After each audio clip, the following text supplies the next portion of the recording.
Okay, the Helcarax beyond the ship Turanal, and we collected ourselves and set off with a great deal of other characters from the ship. Okay. A huge savage beast toiling ahead of our sleigh, and a number of runic or Umbar men of Umbar, and a dwarf and another man with him. So we set off anyway across and we had limited food. Okay, you were there as well. Did the Dunedain woman follow? Yes, Yeah. yes. Alex is nodding, yeah. Orathel, or I think her name was. Yeah. Yes, she's still with us. I still have hope for her. Most of the rest of them turned out to be pretty undercover crazy. Okay. Yeah, so we had to basically leave the dwarf and his companion out in the ice. Yeah. And then the savage came at Thorald in the night, had his hands around his throat. It was quite disturbing. But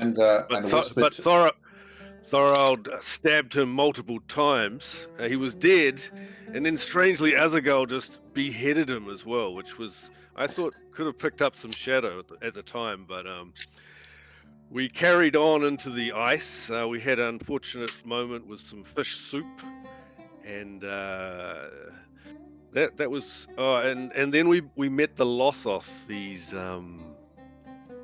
Eskimo people, this culture of the ice, and they had a story that this whole thing sort of coincided with a legend of theirs. Yeah, it was but Thorald had something to say about his moment. I don't know, he's probably been having nightmares about it. I was going to say that Usapton, who we killed, yes, spoke through the savage to me while I was being strangled. So I believe her spirit is loose in the world somewhere on. Absolutely. Yeah, so and we were told that. Yeah. No, yeah. I was. Yeah, it was her voice speaking through him. Whether she's alive or not was my interpretation. Far's interpretation was that she lives still, maybe not in a physical form, but maybe in the unseen world or possessing. Yeah, but weren't we told that would happen when we killed her? Yeah. Yes, she did. She did say that she would go back to Sauron and be unleashed back onto the world, unless we bound her to an object of some kind, bound her spirit to an object. I think was thanks to the use of the grimoire. Good. That's it. And someone scurried off with the grimoire, right? Bungo. Oh, it was Bungo. Yeah. Yeah, well, because you caught up with the creature that had it. Because someone in captain's log, captain's cabin, disappeared with the grimoire, and that was the one you met up with. Yeah. Okay. Yeah. The grimoire is in the bag with is in the Palantir's bag. No. Azaghal has a Palantir. Azaghal took a Palantir. Oh. Okay. And didn't Irime inherit something? No, there was a talk. Who is to take the Palantir, Azaghal or Irime? I wanted to take it, but the adults said no. As well, the Lamgot sailors, right? Captain Nerek's sailors spoiled the soup, the fish soup. They killed two of them. Killed each other. Then two were banned, exiled from the pushed out of the caravan. We had as well those two guys, Jari and Diarmok, who were conspiring to sow dissent among the people of the caravan. They were exiled as well and confirmed dead by Murky. So we now have those tokens to the right. If you can see that, we have Eerie May, we have Murky, we have Lamgot, Wilfrid, Orothel, Tharno, and Hephaestus. That's the 7 NPCs still alive, accompanying the Fellowship. At that point in time.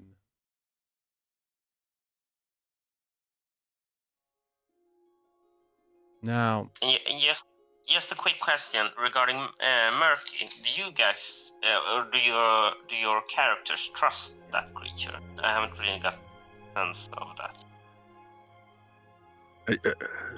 You're friendly towards. Is Turinal going to ask somebody? Yeah, we can jump into that. let's start with this conversation as you step towards the frozen shores of Tol Morwen. After the sled led by the husky dogs of the Lossoth and the rest of the caravan. Maybe you two are at the back, you're trailing behind purposefully to have that conversation. And Murky is even further back in the mist. Sounds like Thorald is... Turinal was going to ask Thorald as well. Perhaps as we step aside, as you say, at the back of the party, we meet, yeah. Eternal speaks up. That creature, is he your friend?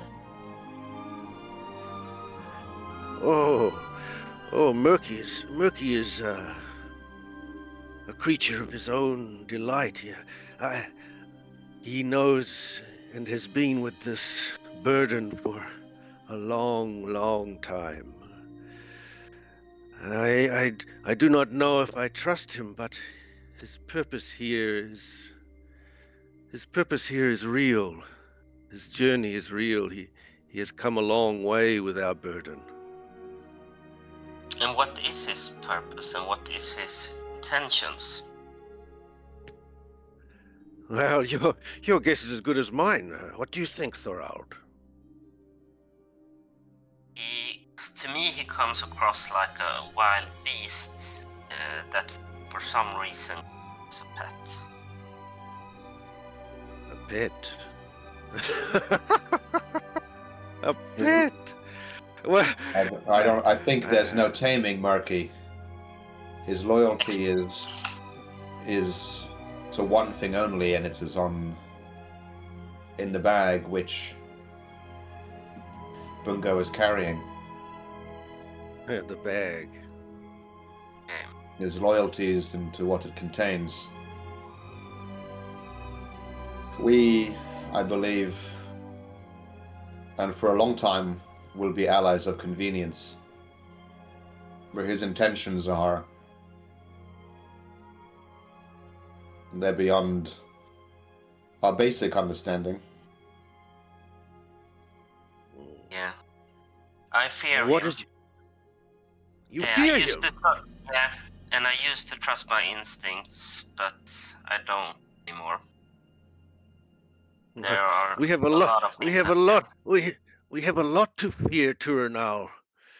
The shadow is all around us. This creature, Murky, well, at times he has done us harm. His tongue has brought, or his passing, his people have followed him. Things have followed him close to us. It seems he brings danger, I agree, but something in his purpose. We keep him close. We are strong, aren't we, Thorald? We are strong. Azagal, we are strong. Turinal, you are a great warrior.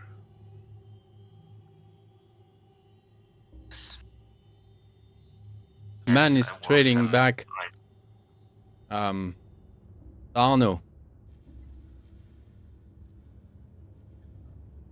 The Rohirrim. Yep. He's just slowly walking,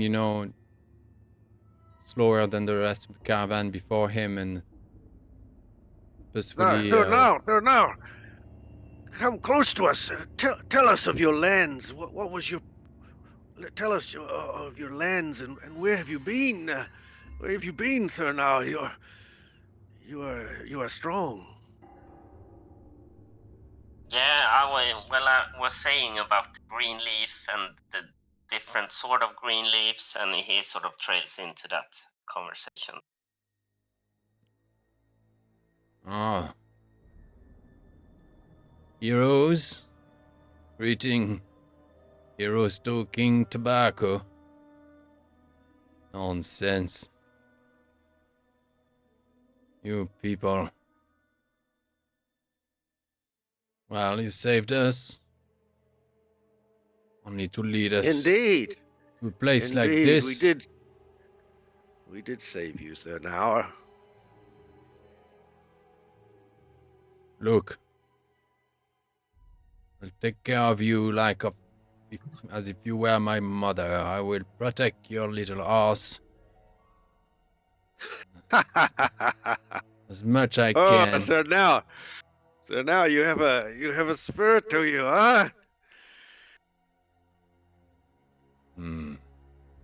We are used to protecting ourselves, sir. Now, your sword is good at our hands, but still we protect you. Look to Azagal, look to Tharald. They are warriors.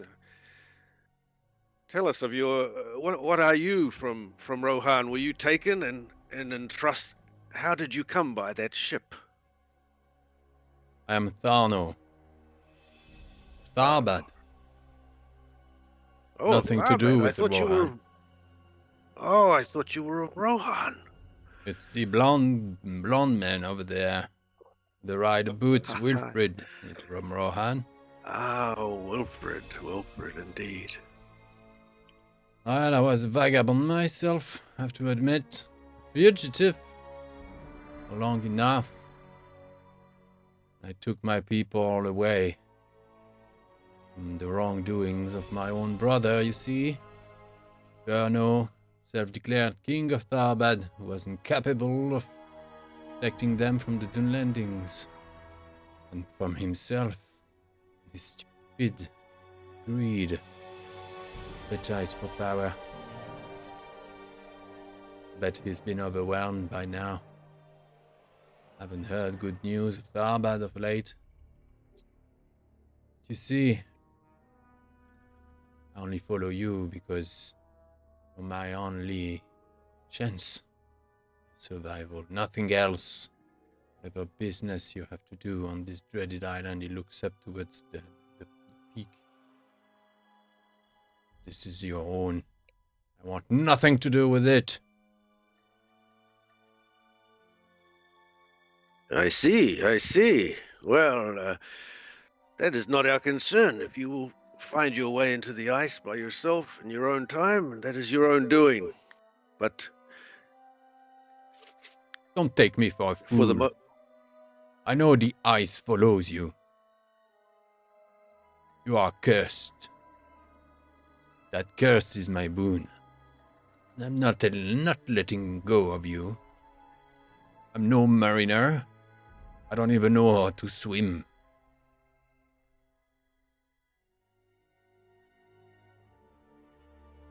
Let me tell you, I wouldn't trust Orthel, that grey-haired trunk of a lady.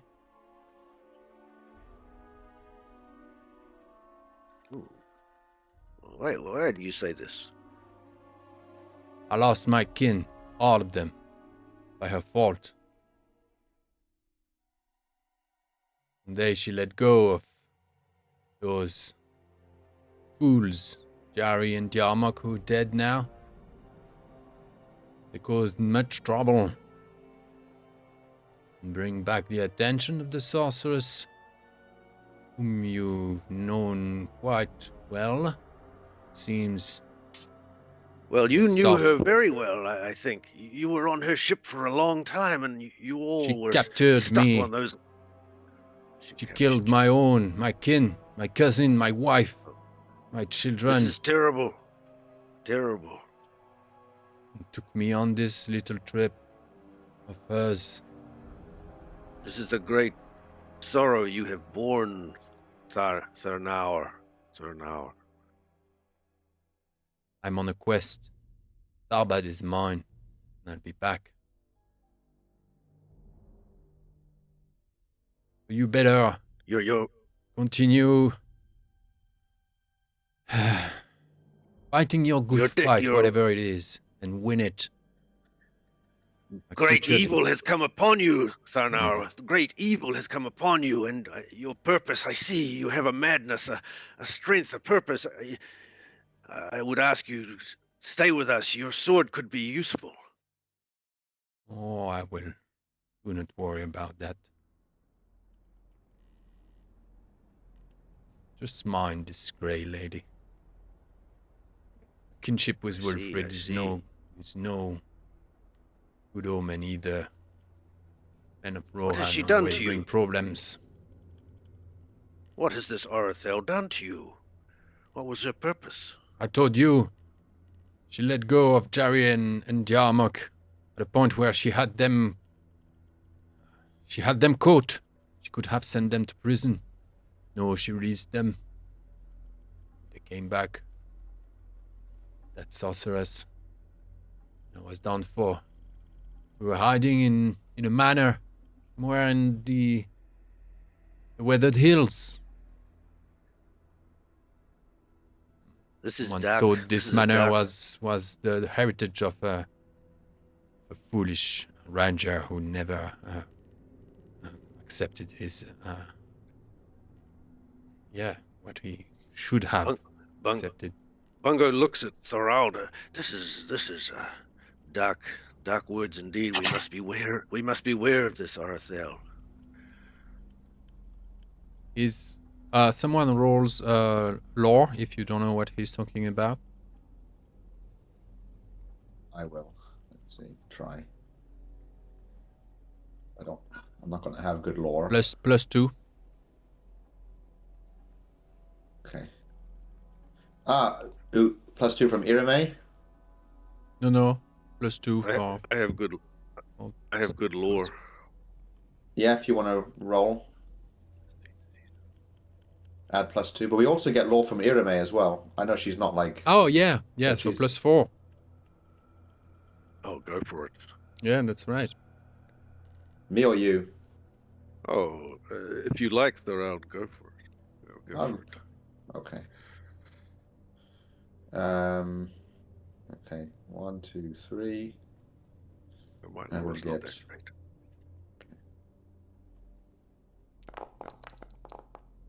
Oh, nice. Iraval, Good sway. the ranger, remember? Yes. He was meant to go back to a manor that he inherited from his forebear. And Yes. his son take back that place and rebuild and build it as a bastion for the free folk. And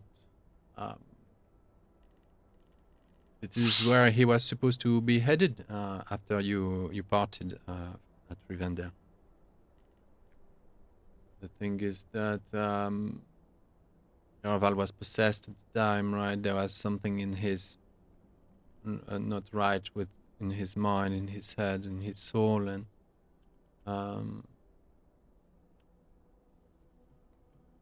something that had to do with that place. Spirit was there waiting.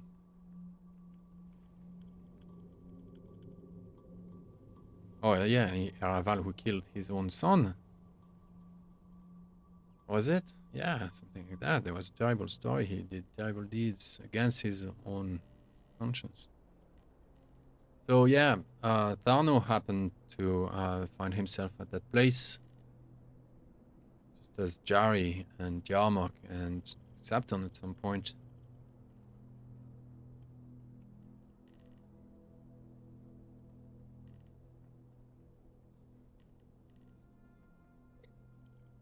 And so it Turanel, seems... what do you... Yeah. Oh, sorry. Go ahead, please. Turanel, you seem to know or worry for Orifel. What do you make of this warning? I don't know. I don't trust anything now. He came across as aggressive.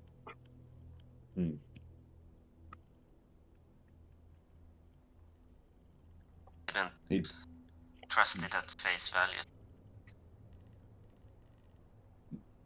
It seems that, well, he seeks to use us potentially. Yes, We but must you be know, wary. Thoralda, what do you think? Should we split apart from these people? This is later after Tharnaur has stepped aside. Surely.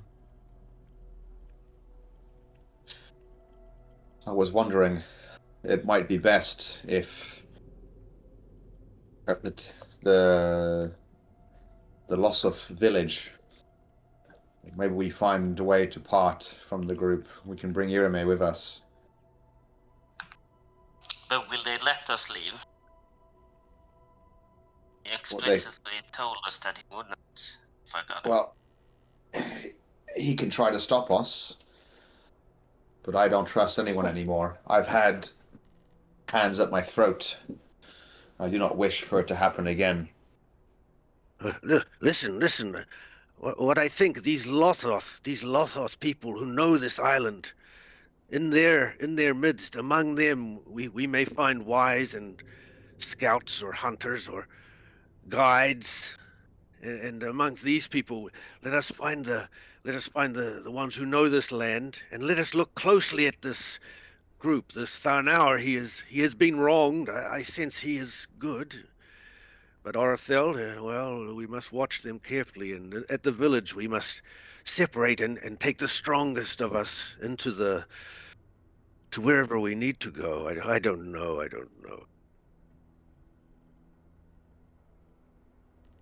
A moment later, you're approaching what used to, well, it's still the shores, the island.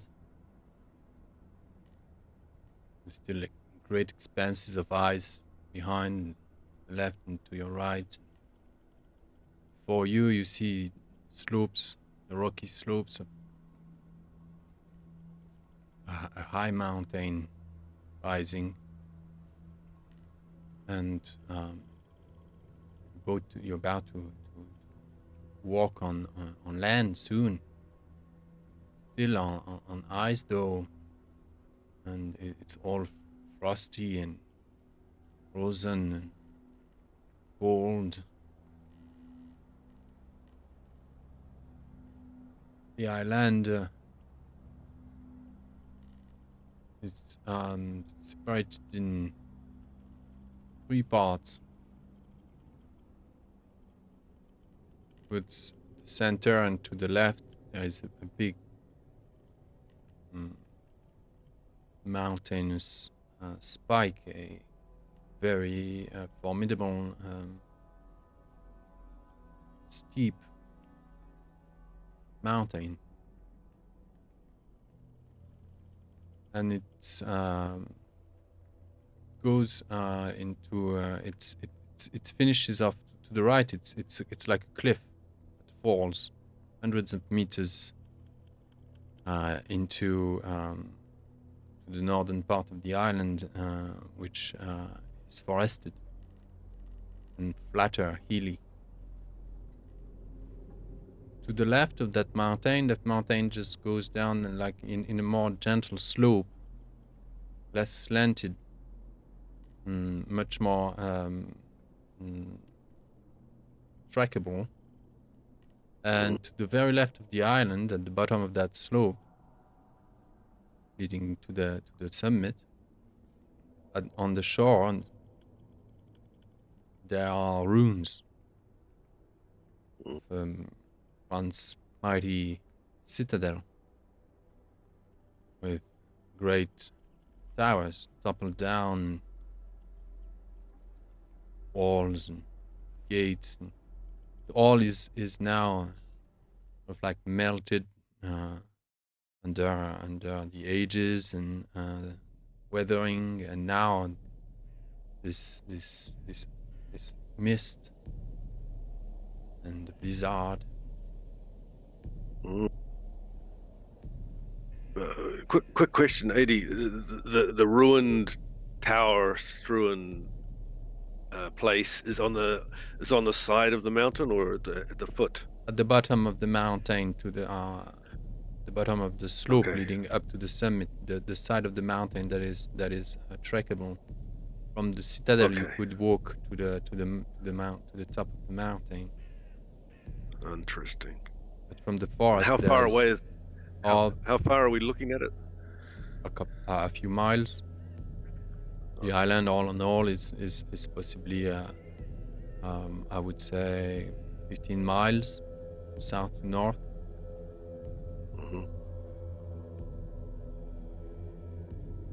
Now you three are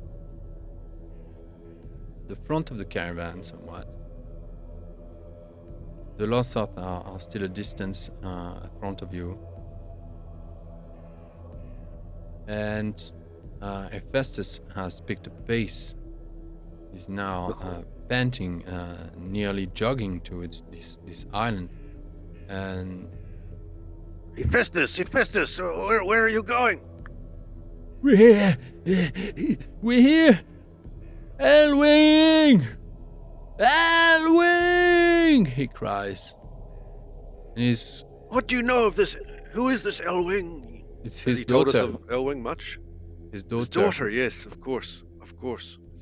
He's gripping... he has a tight grip on a necklace.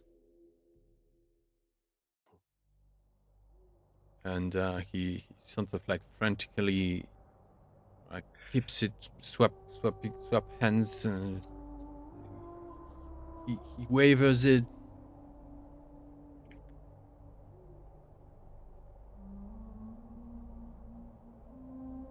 I'm here! Festus is here! His voice gets lost in the wind. Don't shout, Hephaestus! You don't know who's out there! I know my daughter is here. I'm sure of it. Oh, yeah. There are others here too, Hephaestus, not just your daughter, please. Where could she be? Have a drink. I think there's a little left here. Have a drink, relax. Huh? You have something to drink? No more of this. This is over. Oh, you've changed. It's too late for drinking. We're too close. Well done, sir. Well done. Well, be ready. But don't shout in the wind. You never know. You never know what's listening out here. Indeed. Best awareness roll. Oh, awareness is my thing, I think. Unless someone has... Turna, what is yours? 2, unfavored. Mine is 1, unfavored, so definitely not me. 4 favored, so... There you go. Allow me. Boom. Don't let us stop you. This necklace he's wavering. And obviously emotionally connected to.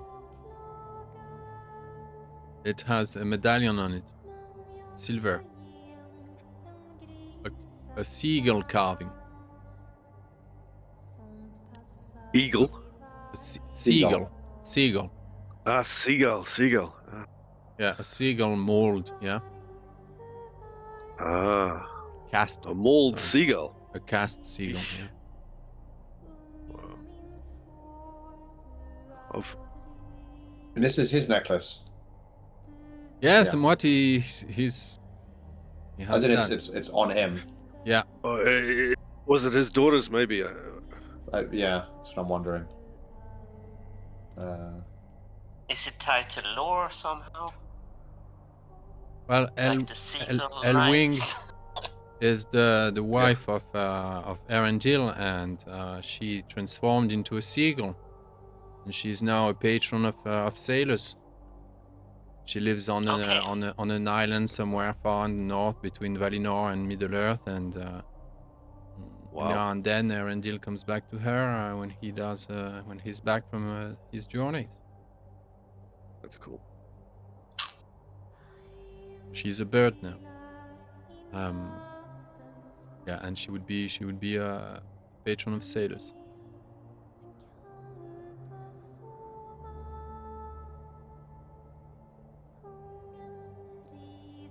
That was a single success. Okay. Suddenly he topples and astonished, sliding on his knees, looks ahead in burst of rage. No! He looks far ahead. You can see now it's 200 meters before you reach the actual shores, and you can see in the distance the bottom of the shores, wrecked on the reefs there, the rocky reefs of the island, the wreckage 80 of a ship. A wreckage of a ship. Interesting. And Festus knows this ship, or? Well, he cries in rage when he sees it. Okay. That cannot be.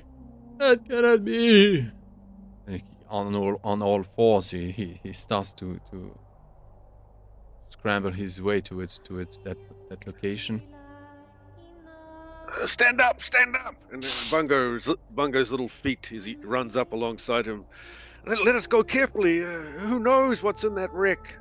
And what are the Lossoth doing, Adi? Are they guiding us clearly, or what do we make of them? Yeah, they're meant to guide you to their camp. Yeah. So they are heading that way. They're heading towards the wreckage. At some point, I would like to communicate with them, maybe to Riddle, to just find out a little more of what their purpose is, Mm-hmm. and if they are good folk. They made a stop the distance of the wreckage now, and are waiting for the rest of the caravan. The Irime, Lamgot, Wilfrid, Orthel, Darno have now caught up, and everyone is looking at the wreckage, and 150 meters away now, and the three Lothos and their sled and husky dogs waiting for you near that broken boat. Do they stay at a distance from us a little bit, Adi? They don't really talk, or? No, there were ways to chat. Could we try? You traveled a few days together. Yeah, they share a bit of common tongue. Could one of us try riddle or courtesy, or maybe courtesy would be good, because we really want to. We were hoping to get guides from them, possibly. Mm-hmm. So, Thoral, do you have good courtesy, or? No, not really. Well, I have two unfavored. I'm too favored. Now maybe you should go. Yeah. And maybe Azagal can help. Does he have good courtesy, or? No, he doesn't. It was Galde. it was Galde who was our courtesy. Okay, I'm gonna. Guy. But maybe I can. But maybe I can help. I have two courtesy. I could maybe help. Oh yeah, help. That would be good. We go together and speak to these Lossoth people. The purpose is to get a guide. Yeah. You approach their position. The boat has founded on a series of sharp rocky teeth, and they have lit a little fire on the frozen ground nearby that wreckage. They give fresh water to their dogs, waiting for you to approach and take a moment to breathe. Oh, the fire is good. Do they speak a strange tongue to Yeah, they to each speak other, Lossoth lady? between them. They speak Lossoth between Yeah. them. Uh-huh. But only their chief, Tuplik, Hmm. is managing a bit of free folk common tongue. And do we feel that they speak nobly to each other, or do they whisper in ways, or how do they communicate? Are they? You see the Tuplik is a confident person, a natural leader type. His two men are loyal to him, although they are scared. They're not as confident as him. You don't know precisely what they're scared of: strangers, the future, the return of great grandfather Winter. Mhm. Bungo with Thorald and Turanal, strong human. Azagal, we come close to the fire, and Bungo comes close to Duplik. Oh, it is a great thing that we have met you. And do you smoke the pipe weed? Have you tried this? Oh, only on special occasions. I mean, we don't This. smoke herb. We smoke mushroom. A mixture. I wouldn't recommend you. It is only for No. the seers. This is a strange thing. I have heard of. Some hobbits are prone to. Some young hobbits are prone to play with the mushrooms for a little, but try this this pipe weed from my homeland, Long Bottom. Oh, No, I apologize. I cannot. Your tobacco must be sacred to your people. If you are a seer yourself, you should respect the spirit of the plant. This is no place and no time to disrupt the spirits. I see. Are you a seer? No, I'm not a seer. I am a messenger, a learner of ways. Your people are. How is this island? What is the history of that ruin on the mountain? I don't really know. You don't I know. hope my chief has learned more about it. Jagat has stayed here after we departed.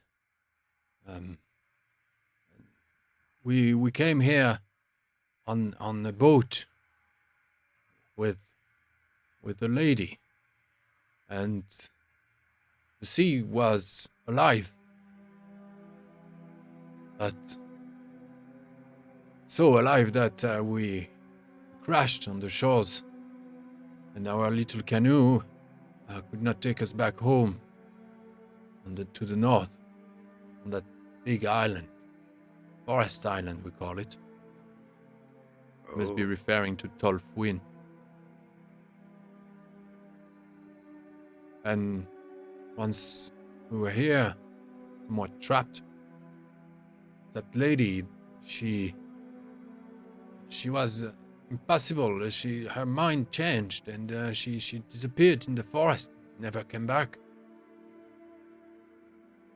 That was before the sea turned dead.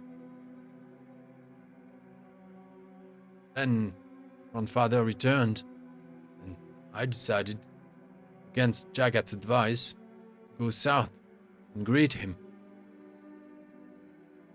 And I think the message you carry, you said you are a messenger, Indeed. it comes from grandfather. You are grandfather's winter. You are grandfather Winter's messenger. So you are. Grandfather Winter's messenger. Oh. I suppose, yes. We are come, journeying. Hephaestus here. He has a purpose here. We are with him as well. Caravan settles down. People are exhausted. You're all, very fatigued. We'll take care of that in a moment. Addy, would I have encountered the Lossoth before in Dale or near Erebor, seeing as aren't there some in far away in the north of No, I think you, Dale? or maybe you possibly could have met an extraordinary Lossoth merchant or something, or maybe an enslaved one, someone rescued from a dragon's grotto or legendary something grotto, But no, Okay. they aren't very. They are not regulars of Dale for sure. How about Turanal? He travels widely in the world. Has he ever come across them? No. Well, maybe you have. Maybe you have. Roll travel to Anal and tell us a story about the Lossoth and your first meeting with them. If you succeed your travel roll. Nice.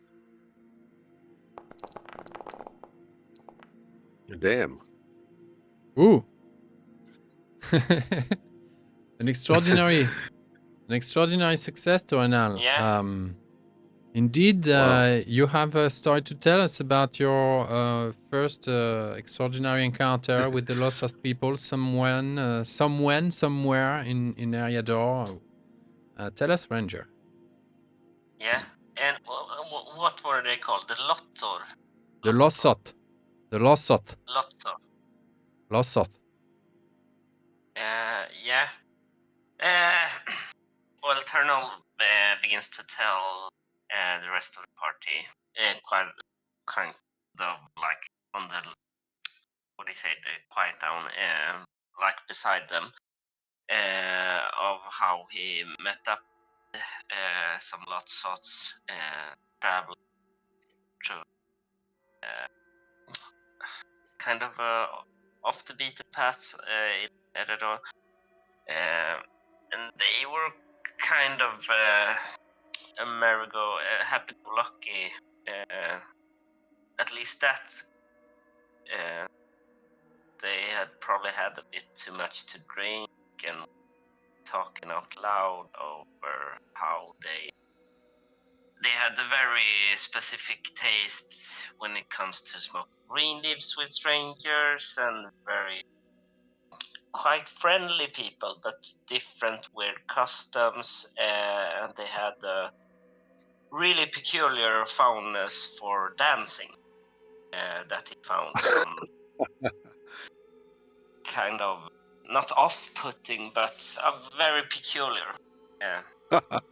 Quite perplexed when he first heard of it. So, Interesting. were you offered a wife and did you decline? Sorry? No. Didn't get to know them that well. Okay. But they seem to kind of communicate or establish friendships through spontaneous dancing or ritual dancing.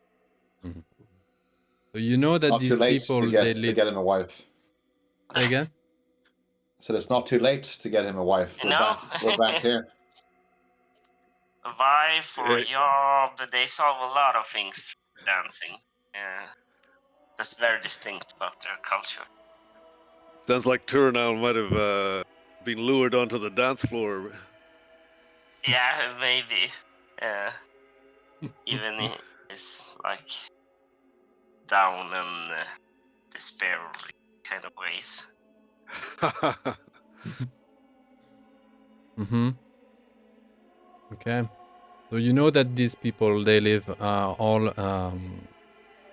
live near the North Pole, right? They have they're great fishermen. They always wait for spring to go hunting whale and bigger game in the seas when it's not frozen up in the north. They hunt in little canoes. They travel between islands in those hide canoes, but they can't travel great distances. So they just hop from island to island as far as they can, and they've settled as far as Tol Morwen. But to cross the open seas from Tol Morwen to Tol Morwen is too big a stretch for them. So Duplik. Would you be able to guide us or to those ruins? I don't know. Those ruins, I am drawn to them. Are you? What do you think, Thorald? There is something there. I don't know. There's definitely something there, Bungo. messenger, runes are cursed. That Cursed. stone, still memory. No good. Ghosts everywhere. Isle is cursed. What? Blonde lady What- disappeared. what? Forest too is cursed. Blonde lady disappeared. Elwing. You know of her, where she is? She went into the wood like a crazed person. Never came back. Indeed, you turned her mad. That must be your fault, says Hephaestus, as he sort of like he has broken one last piece of wood out of the icy carcass of the wreckage, and is literally charging towards Tuplik with that blunt weapon. Stop!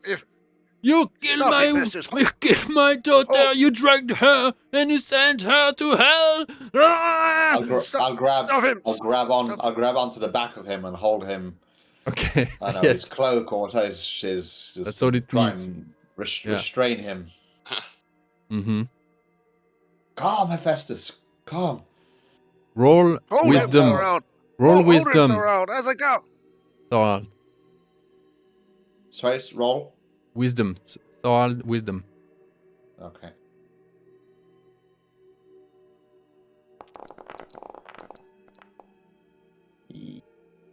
Success. Singular success. He drools the little water he's left in his body. His club falls to the side. He resignates. Fall on his knees. He looks at you, climbing at your thigh, at your waist. Master Thorald, look at these savages. I know they're no better than the one from Erinvorn. Tree folk, ice folk, all the same. These people brought my daughter to this cursed island and lost her on purpose. This is obvious. I get down to eye level, and I will. Hephaestus, you must compose yourself. You must compose yourself. You don't know what you're saying. He turns. You have no evidence. He has no reason to believe what you're saying. Sort of like twists around himself and looks back at Tuplik, who took a couple steps back, hand on his bone dagger. Look at him! You're a savage! Tell us the truth! Tuplik goes like, Not our fault. Not our fault. Lady brought us here. Lady was misery to us. We did nothing wrong. You're lying, liar! And he lets go, and he's hapless now, and no strength left in him, and he falls asleep on the spot. The other two, Lossoth, were brandishing their bone daggers as well, but now they calm down.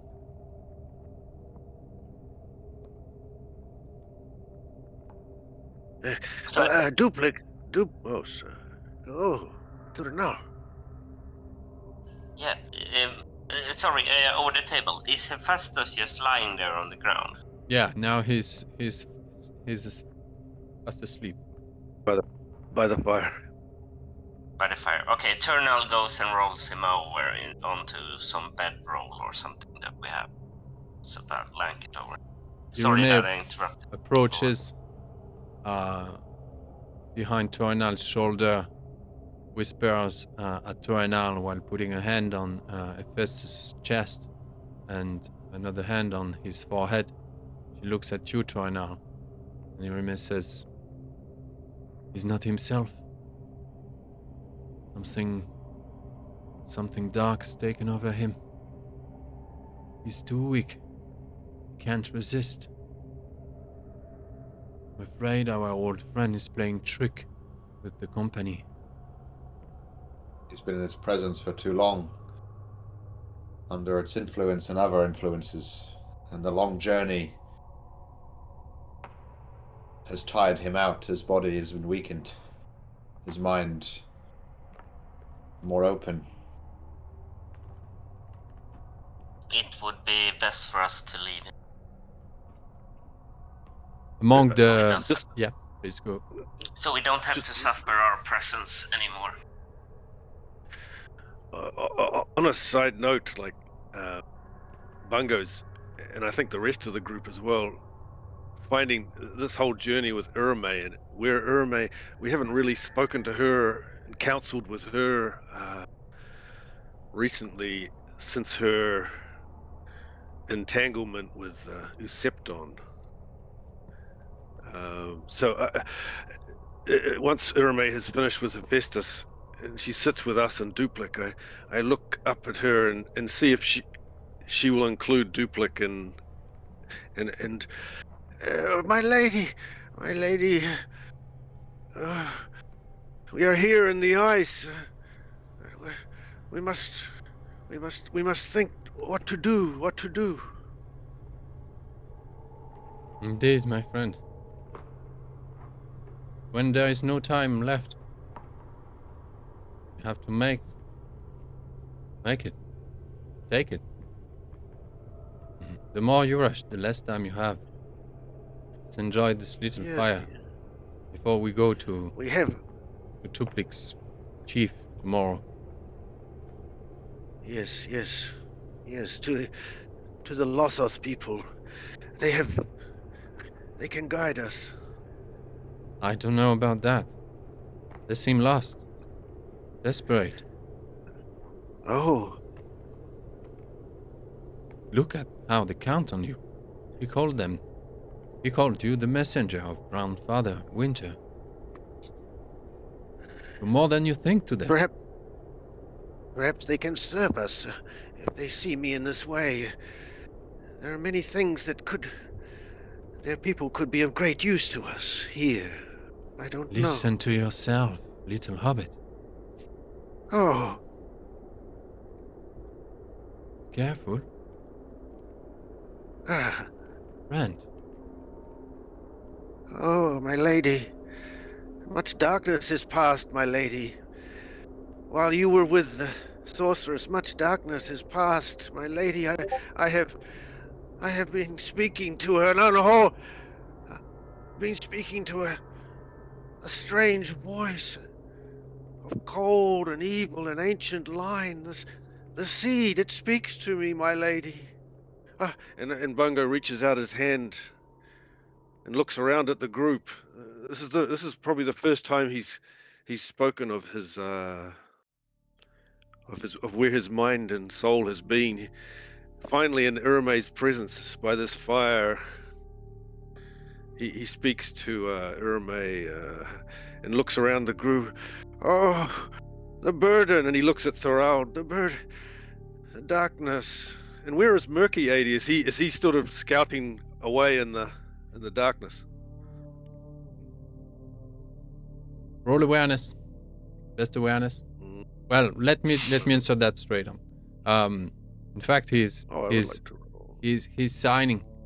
He's in the wreckage, discreetly hidden in the carcass of that founded ship, and sort of like, you see, he makes big eyes. He says, you know, when you start to speak out loud and, you know, like confess. In fact, you see that the caravan there, everyone is sort of like, you know, astonished by your declaration, and Murky goes like silently, like trying to stay hidden between the ribs of that ship.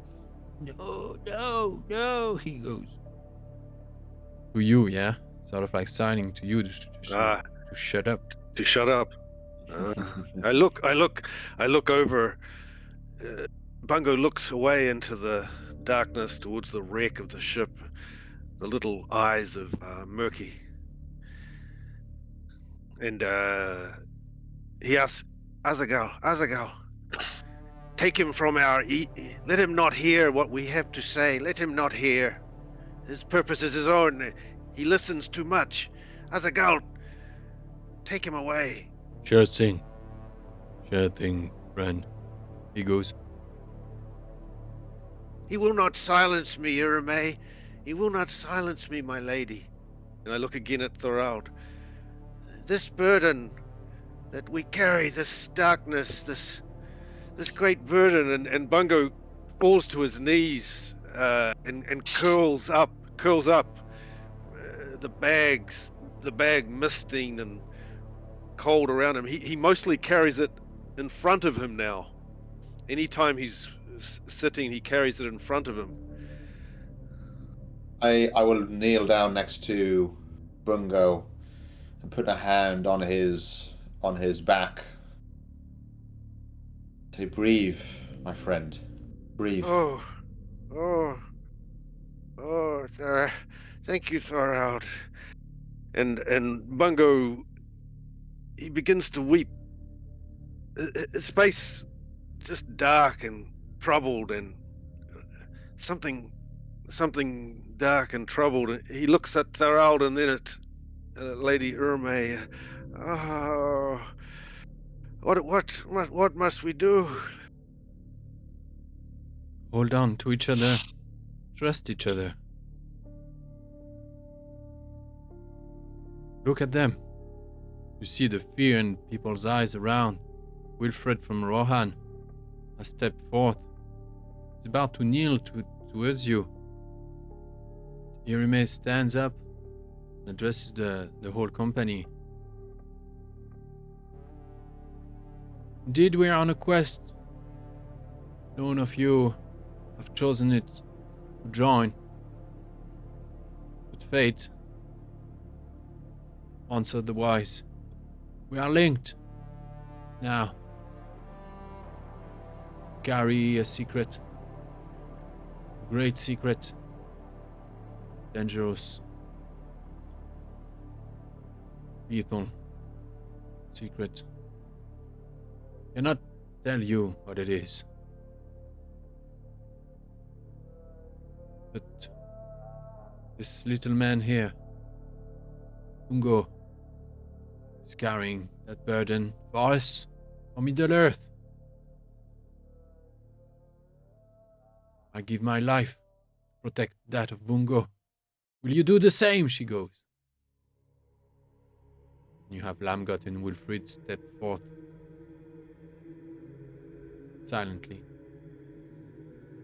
nobly. Orthel steps forward as well. Tharno steps, doesn't move. And Hephaestus is still asleep. The Lossoth seem confused, don't understand all of this too much. Although Tuplik seems to understand maybe more than he should, or differently, and he comes kneeling towards Bungo, and he brandishes, he straightens his arm a frail hand towards the bag. He sees now that you carry Grandfather Winter. You are Grandfather's cradle. You are the magic sled. You are the great annunciator. The last war is coming. With great-grandfather Winter, we have to prepare. You have to come with us. My people must know. He's here to protect us. That power is great. Greater than you, little messenger. Would you keep Grandfather for yourself? No, you have been chosen. I cannot have this honor. Then we will journey together. What say you, my lady? She seems afflicted.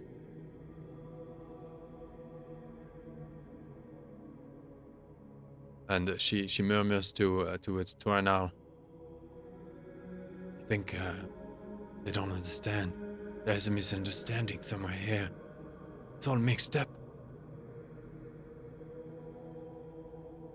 Internal begins to dance. It's how they communicate. Right. It's the only language they understand. Roll. Bungo. Roll. Roll. What is it? Courtesy? Or what is it for dancing? If you fail, I will. Courtesy or song, or maybe spears if I'm dancing with my spear. Yes. No. Roll courtesy. Good try. Roll courtesy. If you fail, I'll hammer Bungo with a lot of questions from Tuplik and all of that, and yeah. So it's the basic roll at courtesy. Mm. Be careful how you. Oh gosh. No chance. One dice. Now the other two followers of Tuplik are on their knees again and He's insulted them. approaching Bungo like a demigod. Toranal. And Bungo leans against Thorald now. His hand reaching around Thorald, holding onto Thorald's belt. He's weary, he's tired, and his other hand, he takes a smoke on his sacred pipe weed, and his eyes still glassy with looks at Urme, Turanal dancing the Lossoth. Pass out. Yeah. Nice. I'll hold on to his hand that grabs my belt and kind of squeeze it. Oh, we've disconnected with. No, he's there. He was and I thought just Owen passed out as well. yeah. And I just say, "Easy, Bungo. Oh, Easy. I'm at your side. You're not alone. Wherever this chaos takes us." We are together, my friend. We are together. We are together, my friend. This great burden is ours, my friend. But something in Bungo, he wishes that his words, he wishes it to be, but you can see he is also alone somehow. The night falls. It has been decided by Tuplik that tomorrow he was bring the rest of you to his chief, Jagat, who has made. They have a actual camp only a few miles away from here, but it was just too much to push on now, as the landscape has changed much, and Tuplik wasn't trusting his own sense of orientation. It seems that the island got a lot more icier than it was when he left. It is night now. There is still a little fire going Tharno is brooding somewhere, looking at the shifting moon, elusive moon. Arthel and Wilfred are standing guard, watching. Curiously, Arthel looks towards the woods and Wilfred towards the citadel, whereas Lamgot is looking at the looming darkness of the mountain pike, jutting straight up from where you are. Hephaestus has not woken up yet. And Merc is nowhere to be seen. Indeed, he was chased away by Azagal, and Irime is sitting by the fire. Bungo curls up beside Irime with his arms around his bag and sleeps a fitful sleep.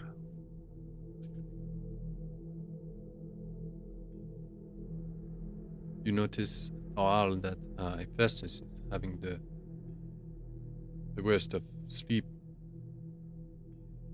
He says, yes. Oh.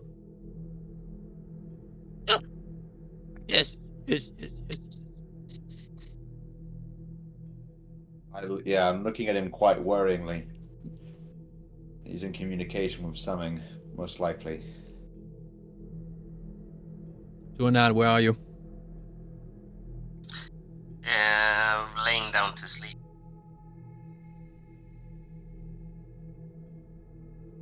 Because we're all sitting by the fire, right? I wonder. I guess so. Yeah. Very cold. Yeah, Turner is cold and tired and sticking close to trying to get some rest. The ice cracks in the distance. This long, ominous, indescribable sounds crawling through the distance. Echoes against the mountain. Wind whistles in the forest. Spruce and pines. You're between crags and big rocks. In the middle of what's supposed to be the shores. You can see the frost glittering on the carcass of the founded ship. The ship that brought Hephaestus' daughter onto this island. Hephaestus is clinging in his sleep on that medallion of his. Also reflects moonshine. Nothing else, truly. Particularly bright medallion. Night. Irime seems very, very absorbed, like elves can be when they stay still. When you don't know where they're at, when they're at. Best awareness, +2 for the sentinels. Yep, here I go. +2, nice.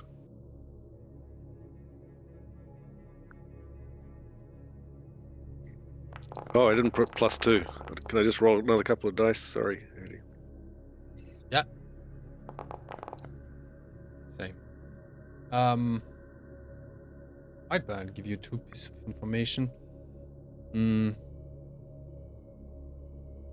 woods talk. Whisper. Sing.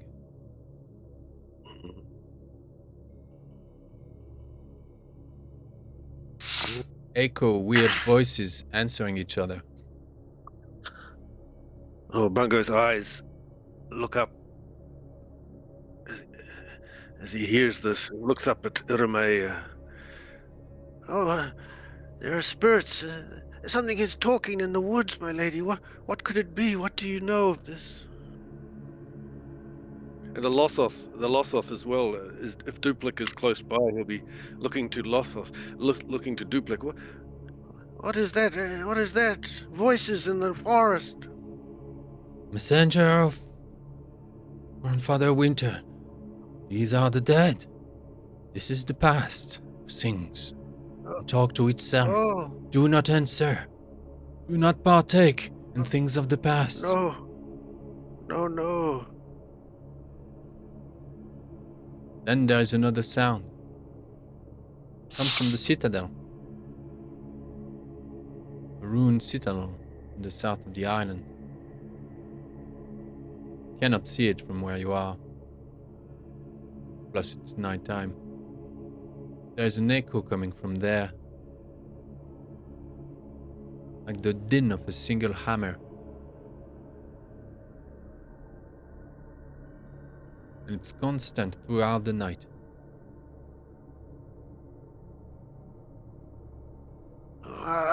Azagal, is that the sound of a smithy, of a... It's driving me mad. I cannot sleep.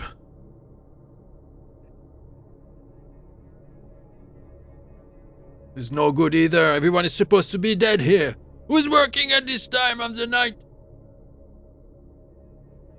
The hammer blows, they never stop. Who is this? Who are they? Are there many? Is it one? Are there many? How many hammers can you hear, Azagal? Friend. I'd knock you off if you weren't Bungo. Friend, there's only one hammer there.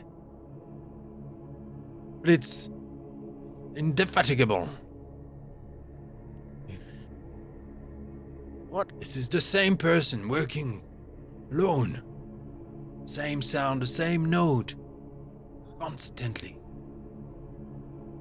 Driving me mad. Smith, perhaps. A great smith at work in the ruins of that mountain. A tireless smith. And spirits in the forest. Don't listen to them, Thoranal, don't listen to them. I can't.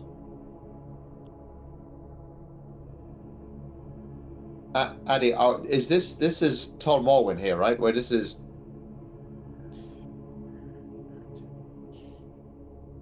Yeah, we sidestepped to our food. I think maybe we need to have a word with that smith. Indeed. Who could it be? What is it? The Lossoth, you know not of this ringing of hammers?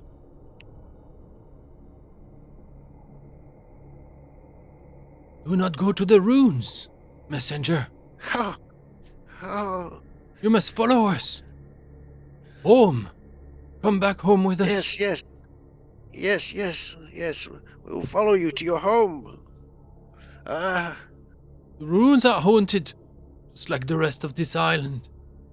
We only came here to hunt for whale and the fastical Adam.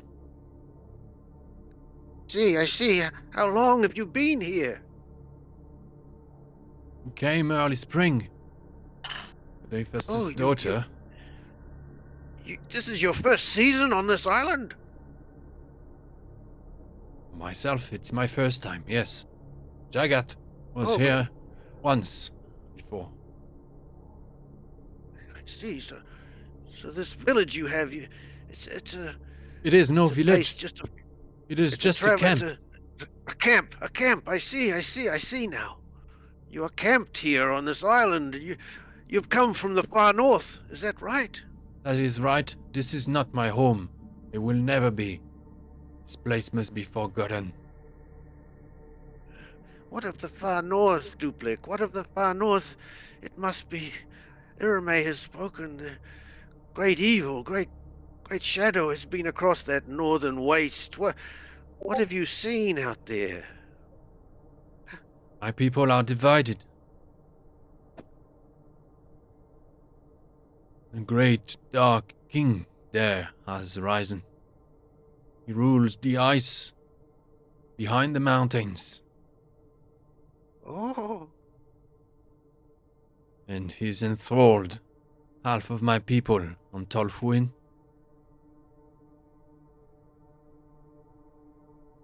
I see. We call him the traitor.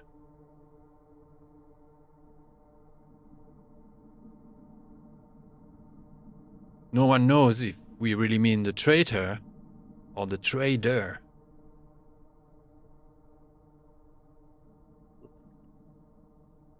Orcs too. The traitor. Wild orcs, savage orcs, past the mountains, at his command.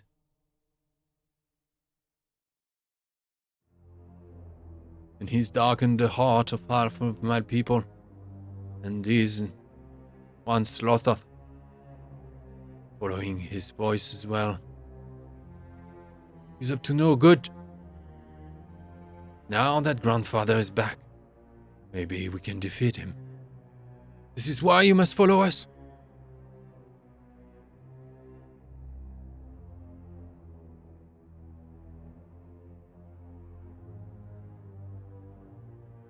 Why have you come here?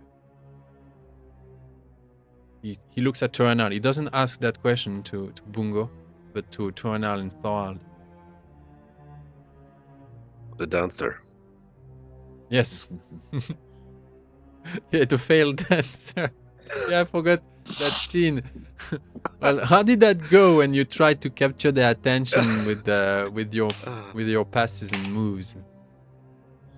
Yeah, sorry, I don't think I don't know if you know this, but I just went to the restroom. Yeah, so right. Well, basically, with not that much confidence, Turtle stood up and started waving his spear around, realizing while doing that he's not a dancer. Okay. And they are asking now why we went to this place. Well, Turnal, Turnal says, I honestly, I know, but I don't know. I came to kill Orc. Now I'm just afraid all the time. I think Tuplik is very impressed by that answer. Okay. And he offers you his whalebone dagger.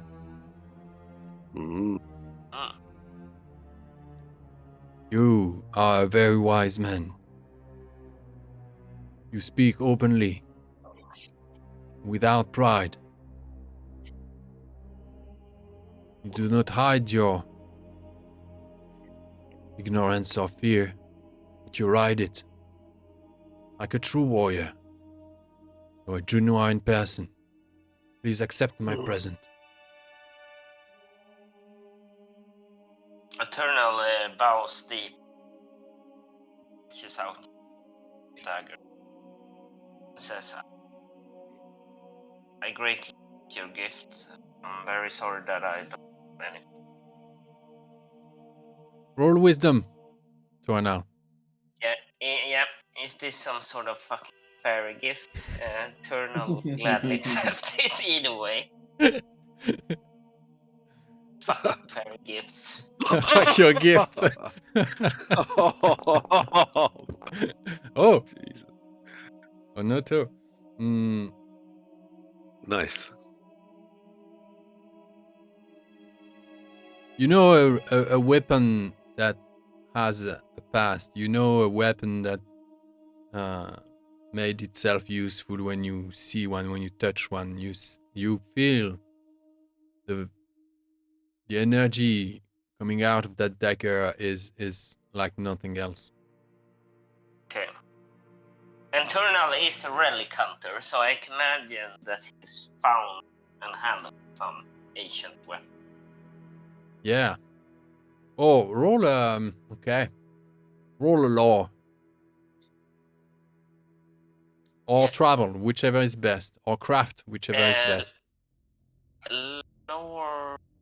I'll roll. +2 for Irime if you're lore, by the way. Okay.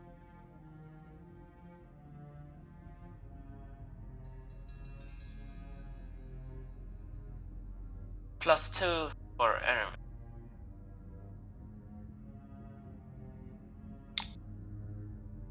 Can you roll for me? Sure.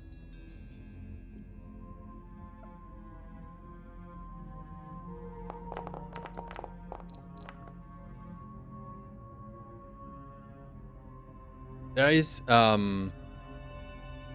how do you call it? An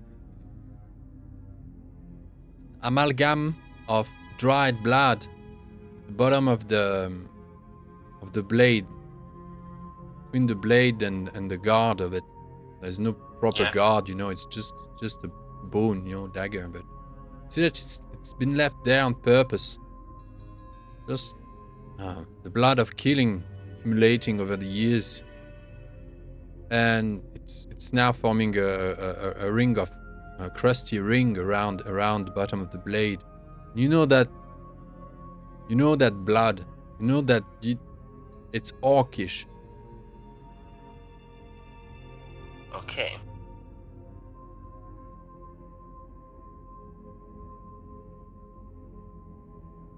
Eternal gladly accepts the gifts. Kuplik is delighted. You accept the present. Sorry, do you hear me now? Yeah, he accepts the very gladly. Yeah, Kuplik is delighted. Mm-hmm. This is obviously something that has killed a lot of orcs. It's basically his cousin, some abstract way. Mm-hmm. And anything that kills a lot of orcs can't be that bad. Exactly. Mm-hmm. Irime bends over towards a lot of you. We're all tired. And myself, I am exhausted. This little game I played with the sorceress drained me much. The ice sheet didn't help. The burden our friend carries here, I feel it too. My bones and my soul. If it were me, I would accept Kuplik's offer and go to Jagat's camp tomorrow and rest. As long as we need to. Maybe that's what we should do. Indeed, my lady. Your counsel is... Oh, it is wonderful to have your counsel with us again. Oh, my lady. And Bungo just curls up at her feet again. She embraces you. I would... My lady. I want to pull Lady Irime aside once she has soothed Bungo sufficiently. Okay. Thank you for allowing that. There is no charm skill. I'm sorry. Yeah. Like taking someone off the dance floor, right? Like just yeah. Get down.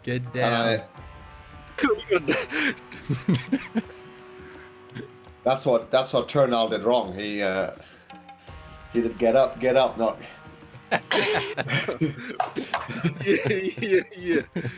Yeah. He was doing the dance for the ladies, but there were none around. You know. Exactly. Yeah. Mixed messages. Mixed messages. Yeah. Anyway, so Raul takes her. Shirley, you walk on the ice sheet under the moon with Irme, some paces away, some distance away from the carcass of the wreckage and the dozing caravan. Lady Irame, you advise well, but I don't know how much time we have. Tol Morwen is right here. The blade is somewhere here. Bungo he's better around you, but it got pretty bad. It got very dark. I don't know how much strength we all have left.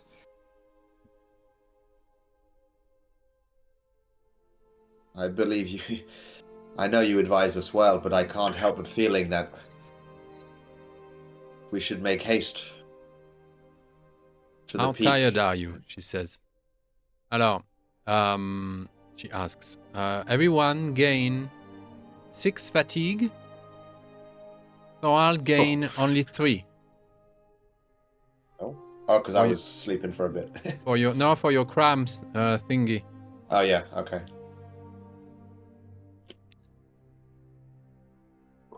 So date your character sheets, and I'll do a little tour of. We still have a little of the Murvor, right? Could be good to. What does that do for fatigue again? -1 fatigue at the end of a journey. So that could be 1 dose of Murvor less for each. And then you take only 5 fatigue and 2 for Thorald. Okay. Plus, somewhat I have written that -1 fatigue when reaching Tol Morwen. Was it for everyone or just for Thorald?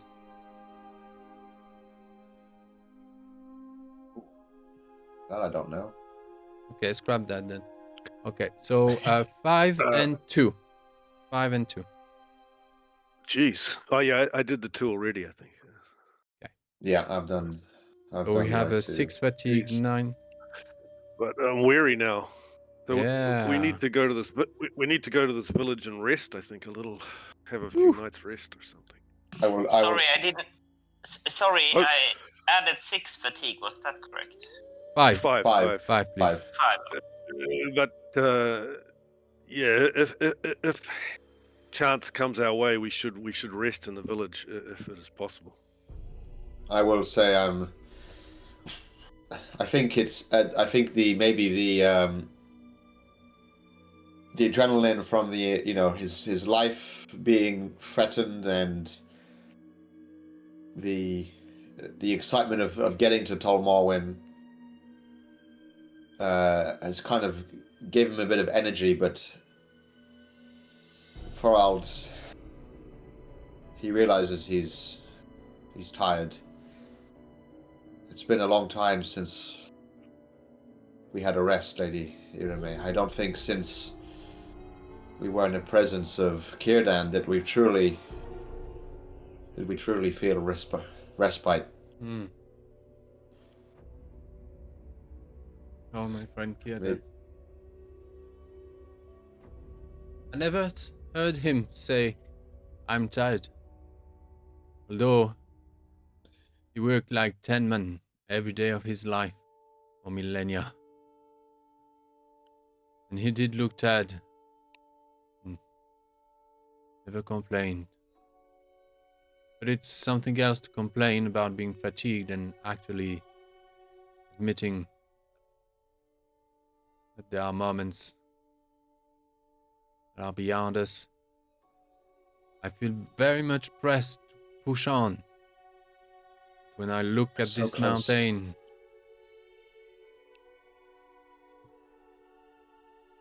You are perhaps right, Lady Irame. We don't know enough about what faces us. The Lossoth could help. We could use proper food. do you understand why I somewhat reprimanded Bungo for suggesting using the Lossoth?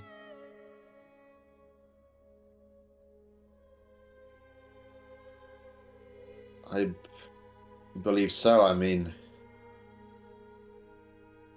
it would be cruel to use them to our own gain. They don't know what they're walking into. Yes. But, Irame, without you, Bungo, he might not have the strength to not do what he wishes.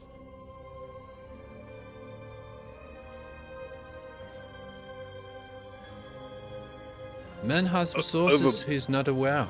I trust him. I have faith in him. Bungo will not let go. I needed to hear that. But you said he's succumbed? The voice? Called wrong once? Twice? How many times? I don't know exactly, Lady Irame. He had the egg while we and Azagal and Galde were captured. But he has abilities that no mortal should have, or elf should have, really. The relationship with Murky is strange. I thought I had kindled in Murky something new, but it's gone now. Since he lost the care he had for me, he's all eye for Bungo now. Murky has eyes only for the egg and what it contains. All I mean to say is I have faith in Bungo. I want to have faith in Bungo. But as we get closer and closer, I have a feeling the egg is going to fight harder and harder. The longer we wait, the longer it has to work its way into us and our companions. There's another thing I must warn you about. We have a very powerful weapon in the other bag. We do not want to use it, only as our last resort. You understand? That the sphere, Palantir, you said. Indeed. What would we use it for? How is it a weapon? It's an eye. Shows you what you wish for. No borders. With piercing insight. Can it not only look beyond mountains and expanses, but into the heart of those you wish to know?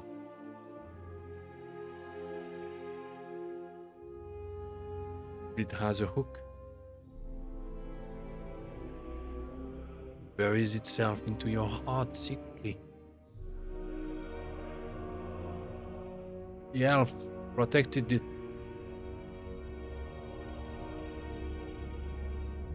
There's a reason for that. We must bring it safe.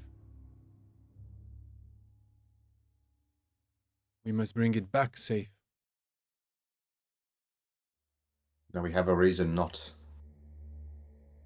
to end our quest here.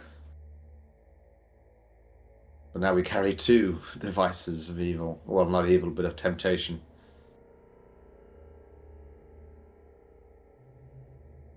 So, are we resting tomorrow and for the days that come?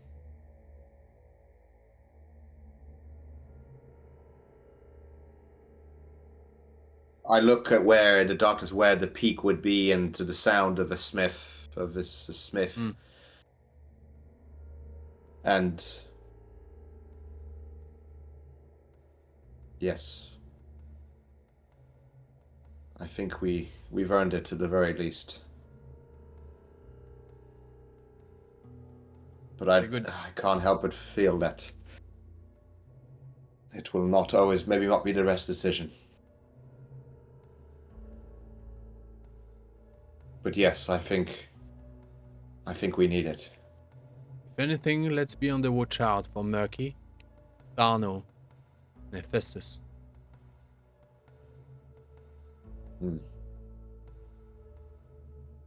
Festus concerns me. He's never like this.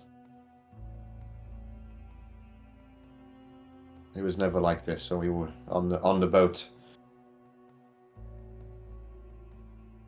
The old man has his soul exposed now. He's risking everything for his daughter. And he's very much open to all sorts of influences. You know what I'm talking about.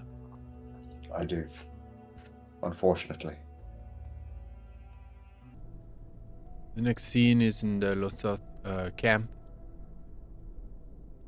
Couple miles further north, away from the citadel, closer, still at the foot of the mountain, towards the middle point of the island, but like 2.5 miles north, closer to the side of the northern side of the island, foresty side, right? The Lossoth camp is 4 wigwams that have turned into proper igloos by the look of things. Not that they planned on building, putting together igloos, but those shelters that turned into ice. You have there 4 more men, so that's 6 men, and Tuplik and Jagat, who is not an elder, but a more aged hunter himself. Same story when it comes to this quote-unquote bungo worship. They are convinced that you're the grandfather winter messenger, that you carry the grandfather's soul with you, and that this will help them fight their last battle against the trader who is raising an army of savage orc on Tol Morwen. And they say that the coming back of Grandfather Winter will also help turn the soul of the Black Lossoth, those who were corrupted by the trader, back. Right now, it's time to roll travel. Every success is 1 point of fatigue less. Okay, and after that, every day you stay at the camp, resting, doing nothing else, not even exploring, nothing. And as soon as we want to step into something uncertain, we cannot rest. So every day after that is an extra point of fatigue recovered.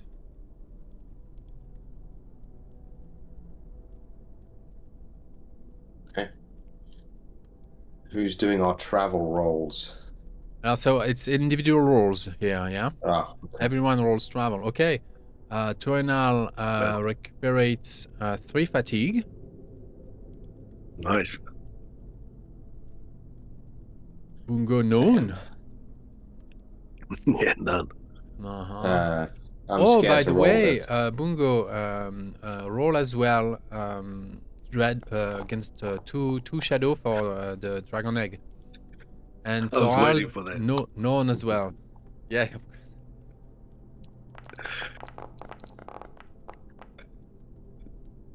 All right, you take no shadow from the egg. Very good. Oh, very good.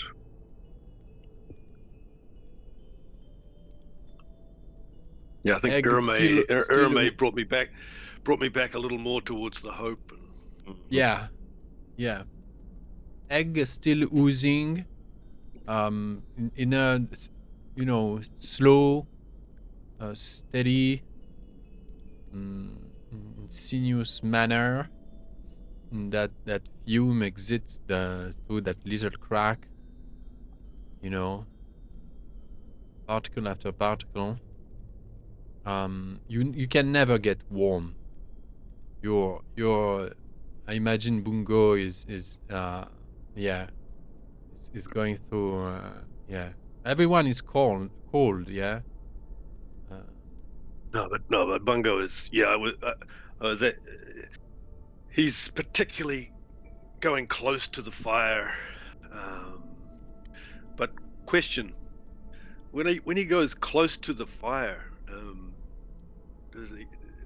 how does the egg? Does it react in any way? Does it like heat? Oh, it's the fire who doesn't like the egg. The fire becomes hard to. It sputters out. Yeah. Yeah. Yeah, if you come too close, you see that the flames are just stirring, and yeah. Yeah, I think Bungo becomes accustomed if we do stay in the village a little in one of these igloos, he will stay with Irame and just he's spending a lot of time just lying by his side, curled up. Have you guys updated your fatigue? Okay, you're quite still burdened. I see. So how many days do you want to stay there? How long would it take us to? I have 9. One fatigue I have per 9 day. fatigue. One point recuperating per day.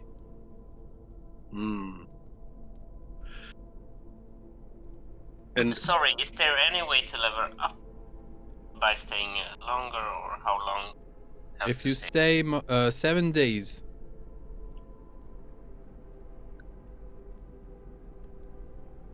Does that make sense? I mean, do we have a sense of urgency to get to the mountain, or is it more looking around at Thorald and Turanal and should we rest here for a long time? I'm out of character. Thorald is, I guess, eager to get to the mountain, but he is very close to being weary, so I could use as much fatigue recovery as we can get, but yeah, Bungo is basically like he's just exhausted. Like after that journey, fatigue was intense, and just the weight of things, and just a slight relief to be in Urame's company. He'll basically sleep for 7 days if you guys will let him. Yeah, Internal is kind of afraid and kind of hesitant. I've got some shadow. We could do 7 days of rest. I mean, can we ask questions of the Lossoth? Yeah. Or yes. Some council would be good. Yeah. Is it a council 80 or what do you? Oh, let's play it like that, freestyle. If you like. Very nice. Very nice. Let's just before we do that, can we know any more of with Urame's knowledge and with the of this myth in the mountains, or is that you're talking about Tol Morwen itself, right? Yeah. This sound we can hear, this ringing of metal. She's perplexed about it. The citadel. The citadel is Numenorian. This was back in Numenor days. Perhaps Turanal with his he could maybe have some memory or a story or something of this, maybe. This place was a port um, A port. yeah, of the Numenorians, and they used to travel here to commune with the spirit of Turin Turambar, as he's Yes. a figure, a legendary figure, inspiring for all warriors. Indeed. They would come here on sort of pilgrimages. Interesting. But the port itself was used as a relay to bounce off and visit Eriador. Then the tomb, where the mound where Turambar Turin was buried after he killed himself with the sword, is atop that mountain.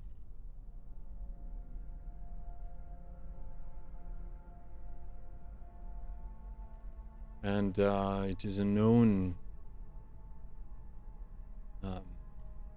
There are all sorts of stories of people hearing voices, and devices, messages, warnings, place of portent and visions. But after Numenor fell, the port was abandoned, the citadel left derelict, place forgotten for centuries and centuries. And very few now are traveling here. It's still unsure truly what was the purpose of the first visit of Hephaestus here with his father.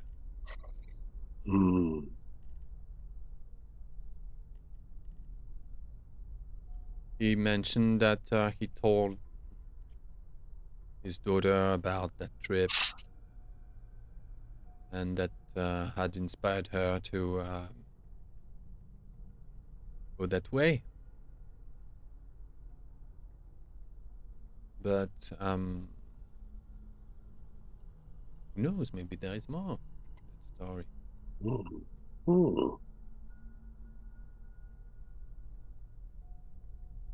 This peak over there is named Caleb Nar Ramath.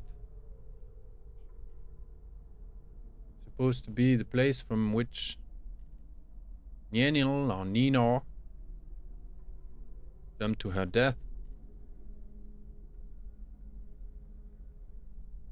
into the waters of Taglin River, back in the days when it was flowing across the forest of Brethren.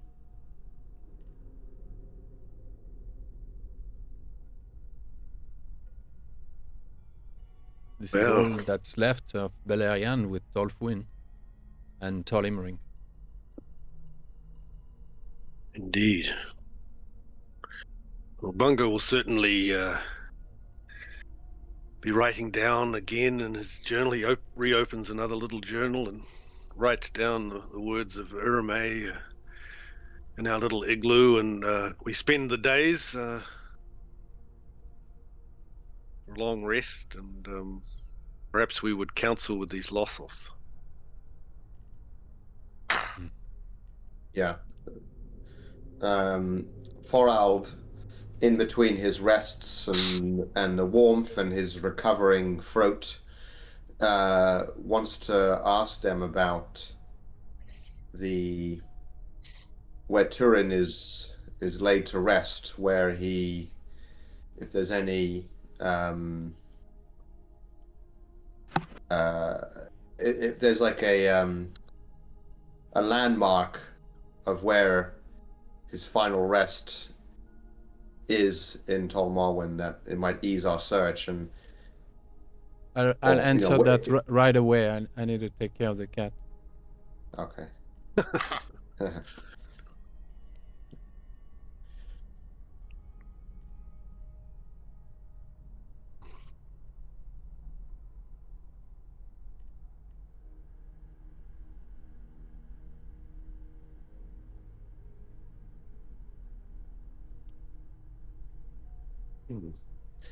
He's going to tell us, yeah, he's actually not buried here. The sword isn't here. It's back in Rivendell.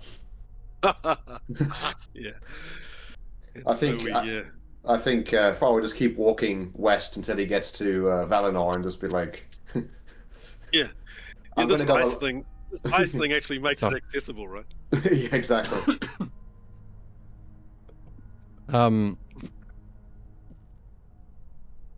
Jagat, the older hunter, with his little mustache, and Yeah. What if this Jugget? he was there once during a strong winter. They thought that that winter was the annunciation of the return of grandfather, but it wasn't. They crossed from Tol Morwen to Tol Morwen on the ice and back. He never went to the top of the mountain. All he knows is that there are nightmarish things in the woods, and they were there since forever. Tol Morwen is just an awful spot in their child stories. Just the point you reach to access the deeper waters of the ocean and go hunting the sea monster. But he confirms that there are things in the wood. They fought for their lives. And, he came just to protect, in fact, his son, Tuplik. Because Tuplik wanted to face the, whatever the name of this beast. What's it called? I The see. Fasticoladdon. Yeah.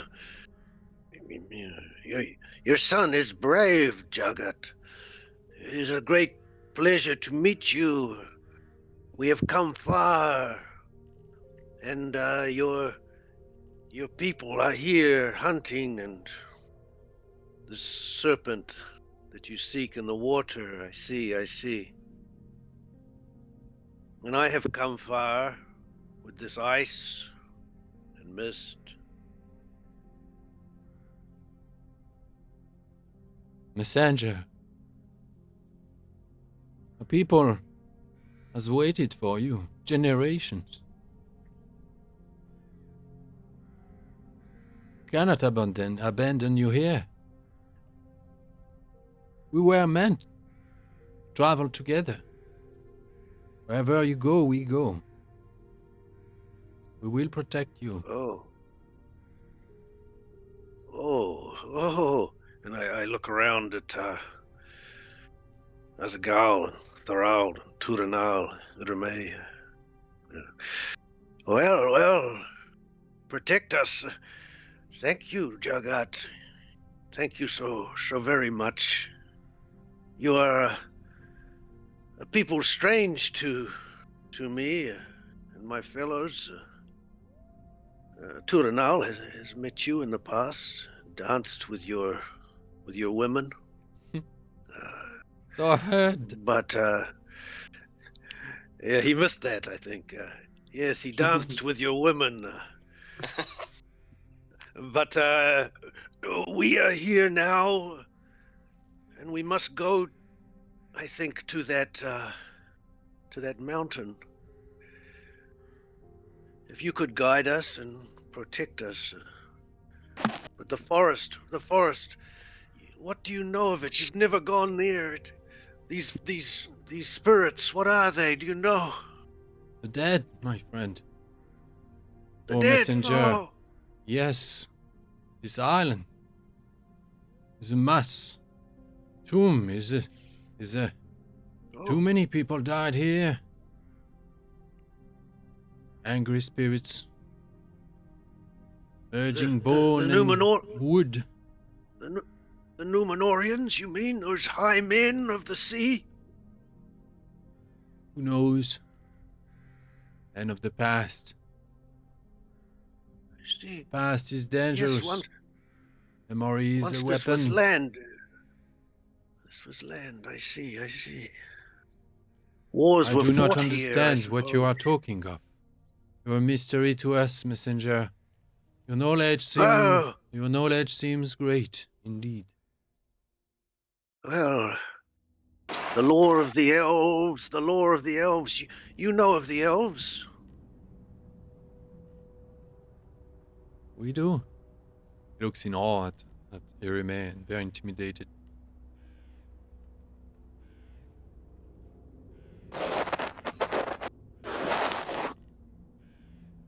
There are two ways of, I know, to go up to the summit.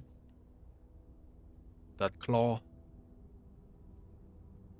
One is to cross the woods, reach the sheer face of the cliff, and climb. But this is a treacherous path. I would not recommend it.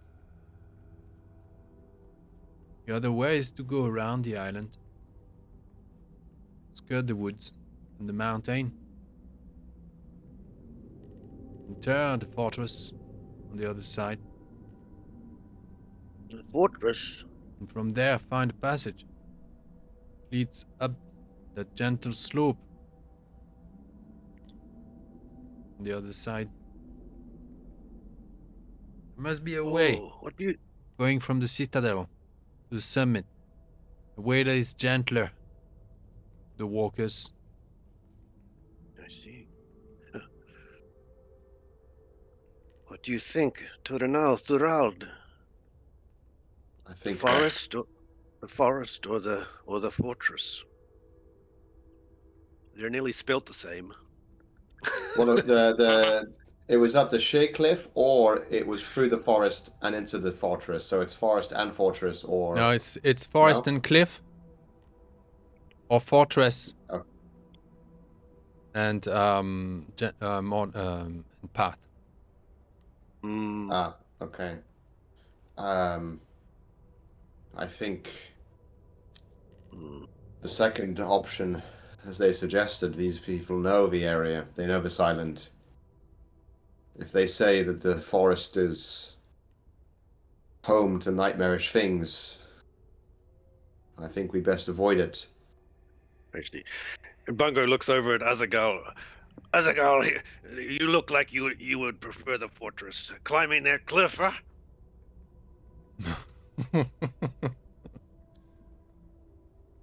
Well, anywhere you go, dear messenger, he goes.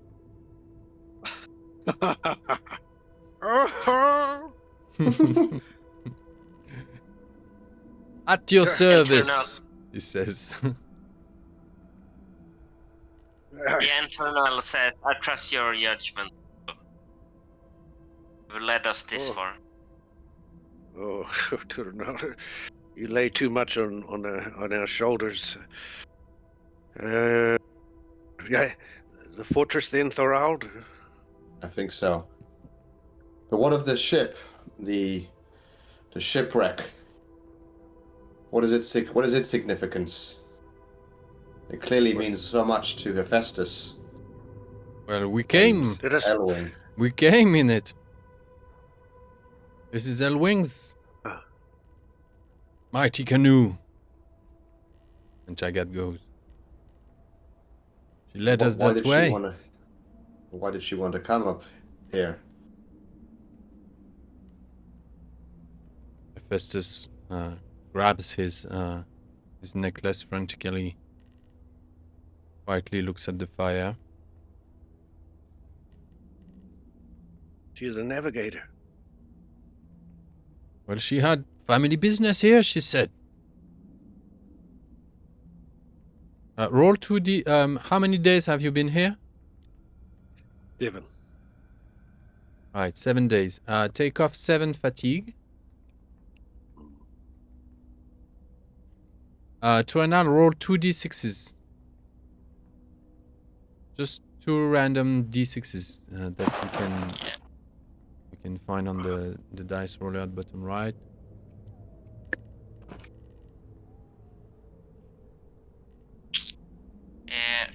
Did nothing's happened? Someone. You're disconnected again. Okay, anyone else? Roll 2d6. I can do it. Here we go.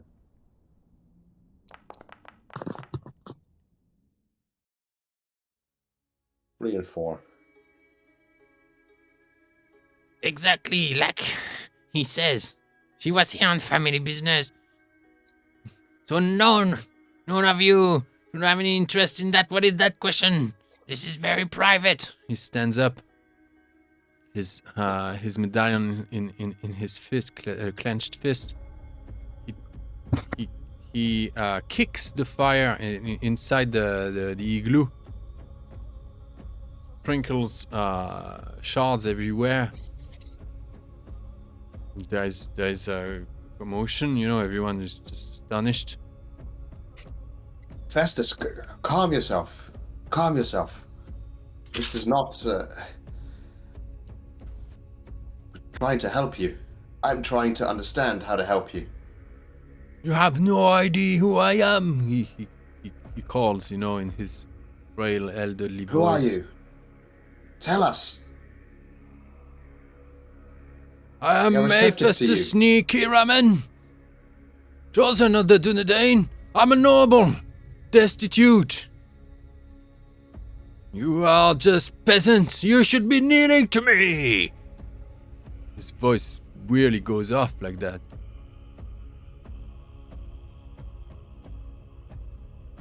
He said he was a what of the Dunedain?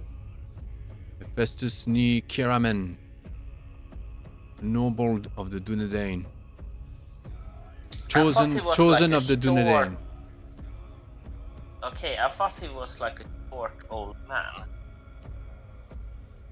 Yeah. I really like Festus, by the way, over the table. He's a fun. We are here. Character. It is thanks to me. Thanks to my forebear. Thanks to my daughter. You should all kneel to me. Kneel now, he goes, in a voice otherworldly, not his own. Yeah, Eternal walks up to him and kneels. Brief stands up. Yeah, you do? Okay. Very good. Okay. And then offers his hand for a Like hand. so. Kiss my fingers. Mignon. How are you? How are you? What'd you say? How are you feeling? How are you holding up, new friend? How are you feeling? This is of no concern to you. I am We've immortal. been through a lot. I am beyond life and death. I am free now, freer than ever. You have no idea. The goods you bestowed me. The freedom. Absolute power. No bodily limitation. Oh, I can travel now. I am free of my master. Free. Bungo beckons to a couple of the over the week. He's got to know some of the Lossoth, and he beckons to Jada to maybe restrain him. Mm-hmm. You go quietly, the saddles, the skirt around, and jump him.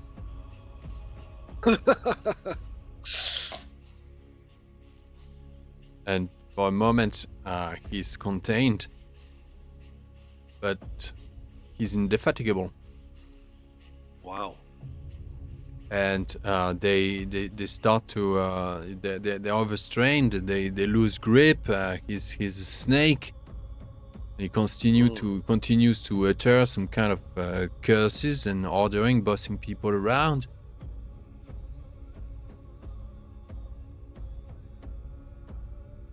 Bungo, do something. Eternal turns to Bungo. Do something. The Right, Lossoth roll- are Restrain him yourself, Turanal. Restrain him. I think he's gone crazy. It's obviously not a physical matter. Out of his nose, out of his nostrils, ears, mouth, eyes. His eyes are black on black. Fumes exit his orifices, and a living shadow starts to writhe itself inside the igloo.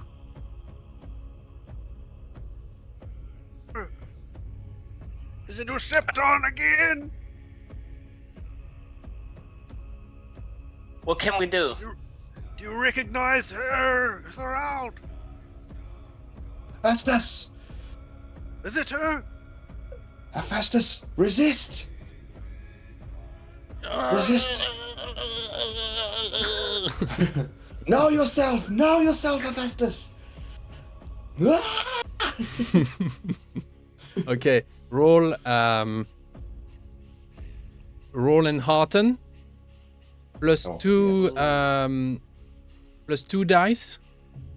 Thanks to your Enhearten roll, the Enhearten roll you did before the trip when starting on the ice sheet.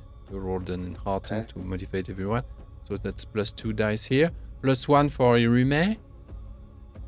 And plus 1 generally for everyone's. So that's a plus 4. Enhearten plus 4. Okay. The stakes, if you fail, something terrible happens. Okay. Yeah. No Sauron. Okay. Never in doubt. Boom. Boom. There is a moment your sweet voice penetrates that shield of shadow. You make contact. Festus recoils, hunker down, and breathes heavily. Everyone's attention is hooked on that old man. He reaches out an open hand. Give me a drink, will you? And there is a burst, a sonic boom.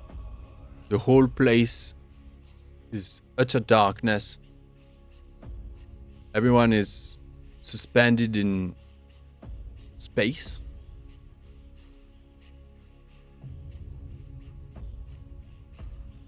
And you see a light, blue light, coming from the depth of that darkness. And an elven song. Hearing his voice.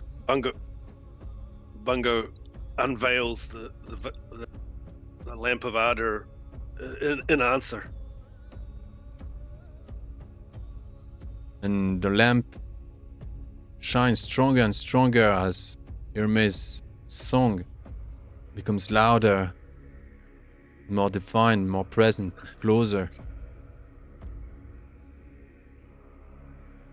There is a refrain. In it, everyone becomes enthralled. Takes you somewhere else.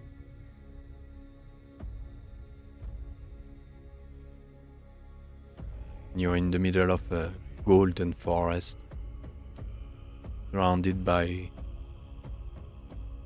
bountiful life and dancing elf girl and all. You all wake up in the igloo. Time later.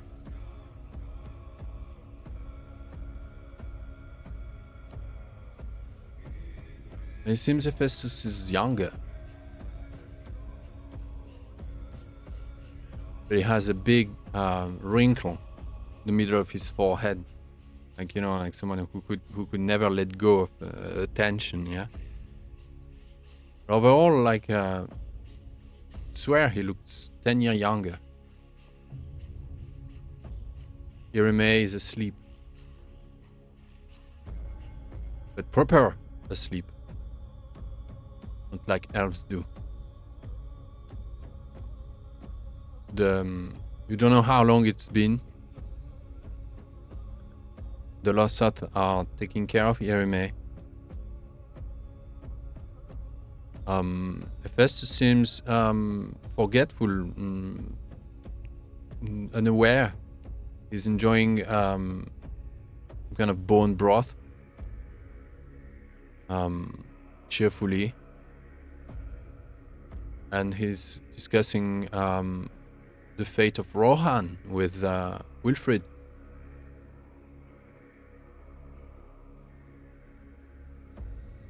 And he mentions his ancestors, how they came to help Rohan that day, and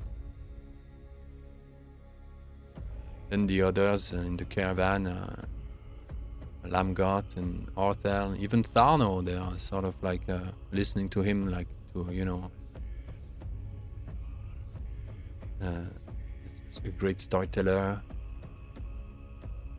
Seems indeed Hephaestus, the story goes that he lost his heirloom. His heirloom was lost by his great-great-grandfather. And since then, his house was denied its noble status down in Londare, Mineria. So in Enedwaith, between both. Regardless, he went there with his father to retrieve that heirloom, and they failed. And his daughter went back again to attempt the same, and she's not returned yet.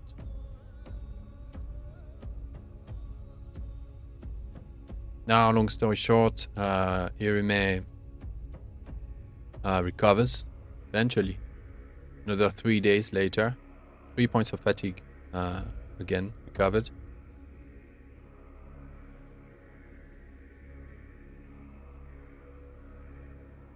But she's tired. She's silent. Yeah, she's not in a good mood. She's affected.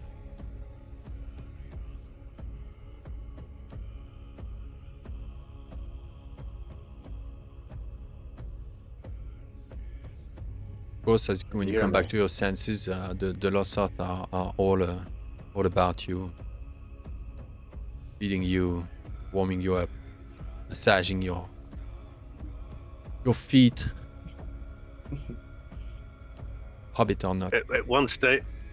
At one stage, oh, my proud feet, ooh, my proud feet. Oh, work on those feet. Oh, thank you. Oh, your Lossoth women have strong hands. Lossoth woman? Where do you see a Lossoth woman?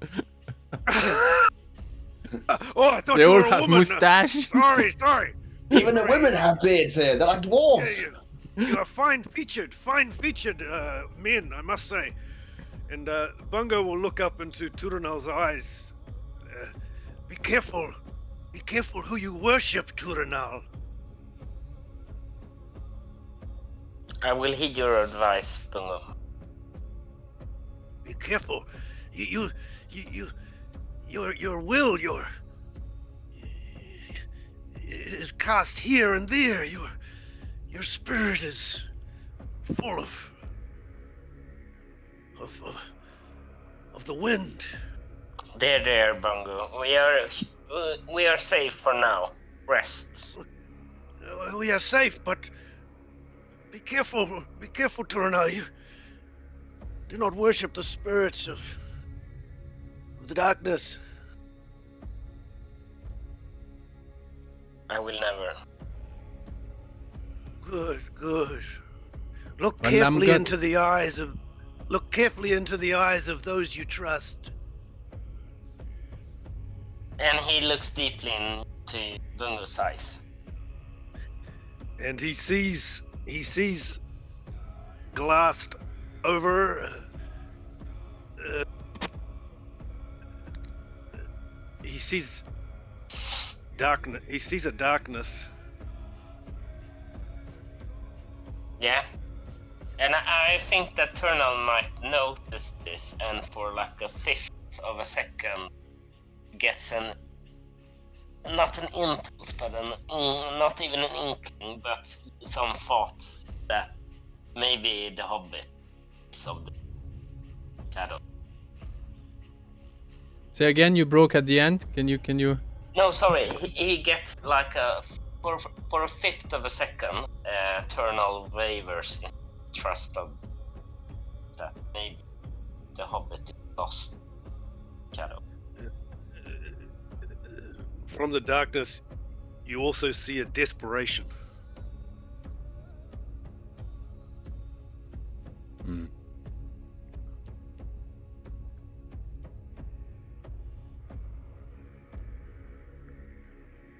Lamgot steps forth. He's overheard that. I think the caravan got its own igloo, like kind of like, well, there's a bigger igloo, sort of communal place where your company is settled.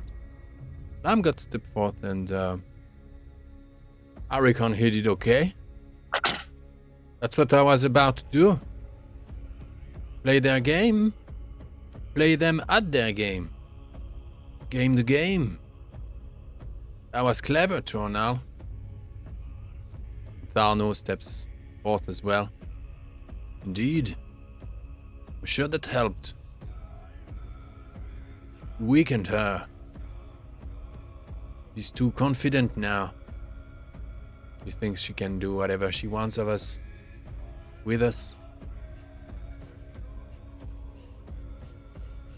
I'm sure you knew what you were doing, weren't you, Tronal?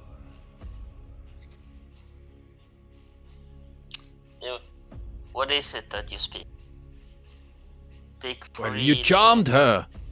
That was your plan all along, didn't you? And he's staying silent. When you bowed to that fool.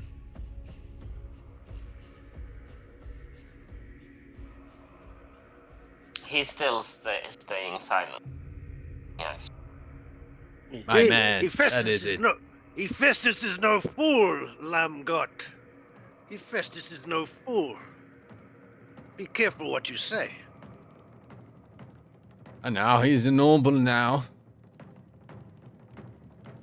So what? He was possessed. Lamgot, be careful. And I looked to Thorald and who is this Lamgot? We can trust Lamgot.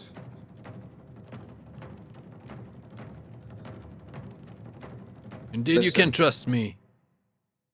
Listen. What we just witnessed is not something normal. Our responses cannot be normal. What we do in these moments of intense pressure, under the influence of dark forces, we mustn't be at each other's throats. We must rally to each other. We must believe in each other. Bungo goes and lies down in amongst Urime's dresses again. Getting a bit possessive now, Bungo. She's absent-minded and doesn't send you any particular goodness. Right. Okay, so we spent enough time to earn a little progression. Surprisingly. Can we spend some fellowship points during that week, maybe prior to this craziness? Absolutely, yeah, absolutely.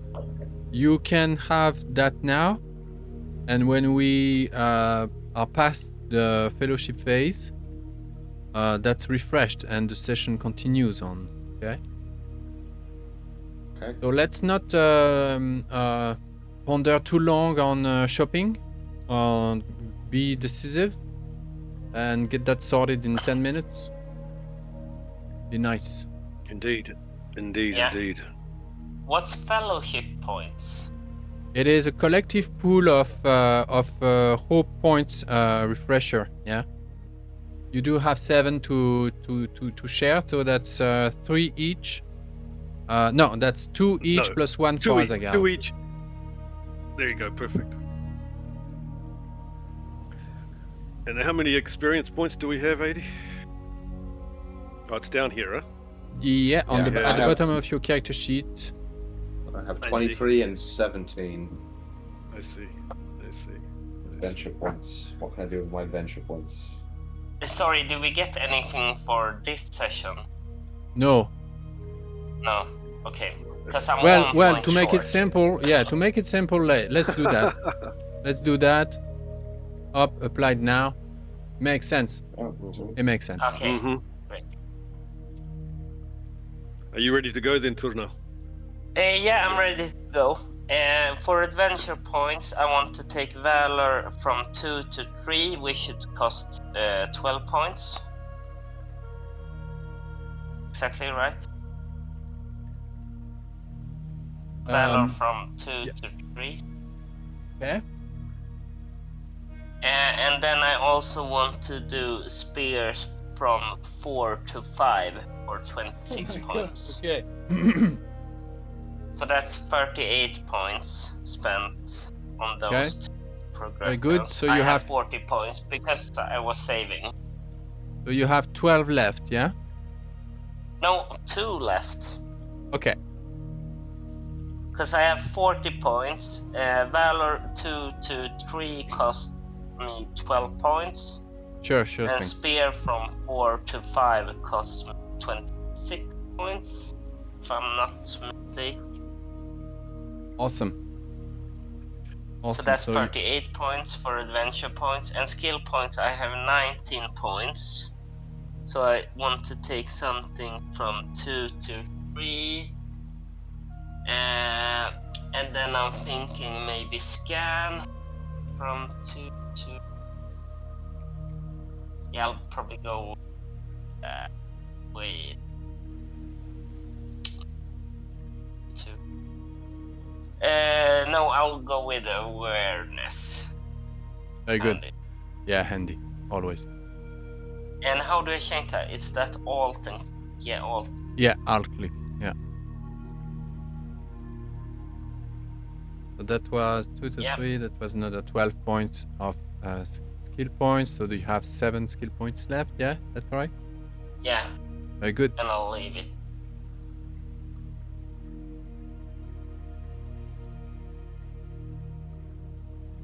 So I'm done. I'm just change. Just updated your current skill points and adventure points. Very good. You topped up your hope with the fellowship points, did you? I have 8 hope and 10 max. Yeah. How do I change So that? you gain 2 hope now. Okay. Gain 2 hope, so you're at max. So that's the big square that I changed. The middle the big diamond. Yeah. And now you can alt click on the miserable condition right under the shadow box. Very good. You're not miserable anymore. Very good. Good refresher. Yeah. How about the others? One last question, quick Yeah? question. Is it possible to get a headgear? No. No. Okay. Yeah. No, but at this point, Lossoth armor is not really their specialty. Yeah. You're I on understand. you're on a forgotten desert island. No. Yeah. Then I'm done. Great.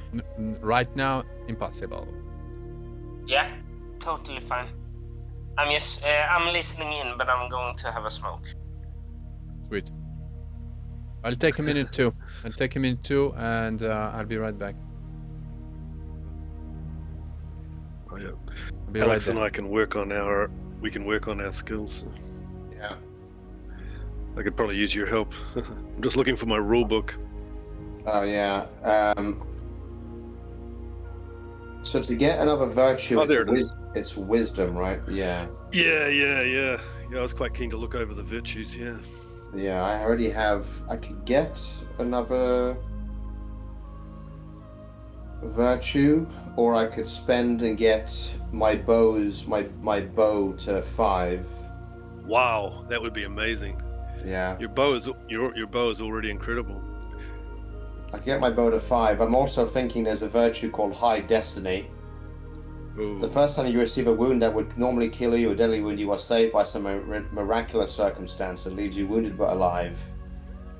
And immediately raise your maximum hope rating by 2 points. Then your destiny is completed. That sounds yeah. I remember you talking about that one last time. That does sound very cool. Yeah, but I'm also like 5 on bows would be incredible if we have enough. Yeah, and I'm sure there'll be more combat coming. You know what AD does like to do. I know. Yeah, I think. Either way would be cool. I know. Yeah. What about your cultural virtues? I'm just having a look. Oh yeah, that's that. Yeah, that is that is one. cultural Right? virtue. Yeah. Because I could get another one that's like mastery and get more favored skills or increase my endurance. Yeah. Because you have the normal virtues, cultural virtues as well. It's good though. Oh, we're talking cultural virtues? I'm either thinking between bows to 5 or to get the High Destiny barding virtue, which if I get a wound that would normally kill me, I remain alive and I raise my hope, maximum hope rating by 2 points. Ooh, this is very strong. That's very strong. But also, like, I'm still at that point wounded. I'm alive but still wounded. Are you not wounded anymore now? No. What I mean is if that happens, and I would normally die, I remain wounded, I stay alive. Okay. But at that point, it's gone very badly if we're at that point. Maybe it's like one of those things that it sounds good on paper, but really it's not as useful as it's just doing Joker. more damage. Yeah. It's a red herring.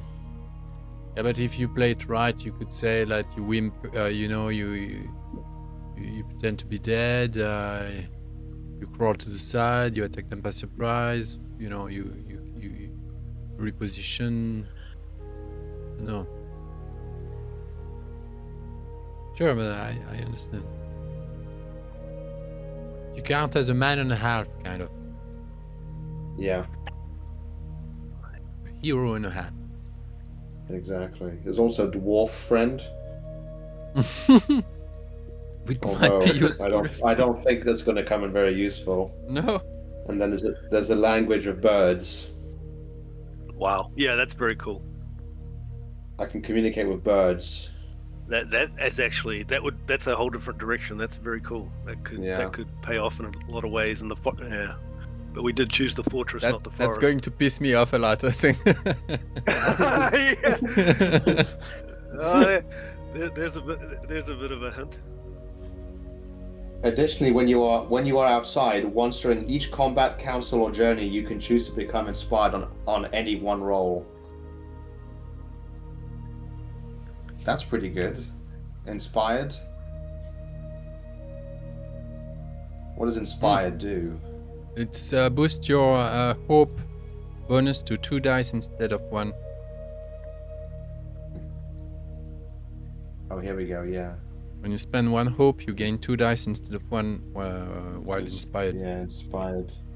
Oh, I see something we did, AD. You remember how you questioned why my wits was at 13 instead of 14? Yeah. It's because I have prowess. Yeah.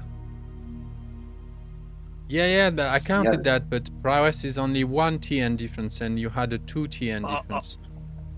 Okay. Perfect.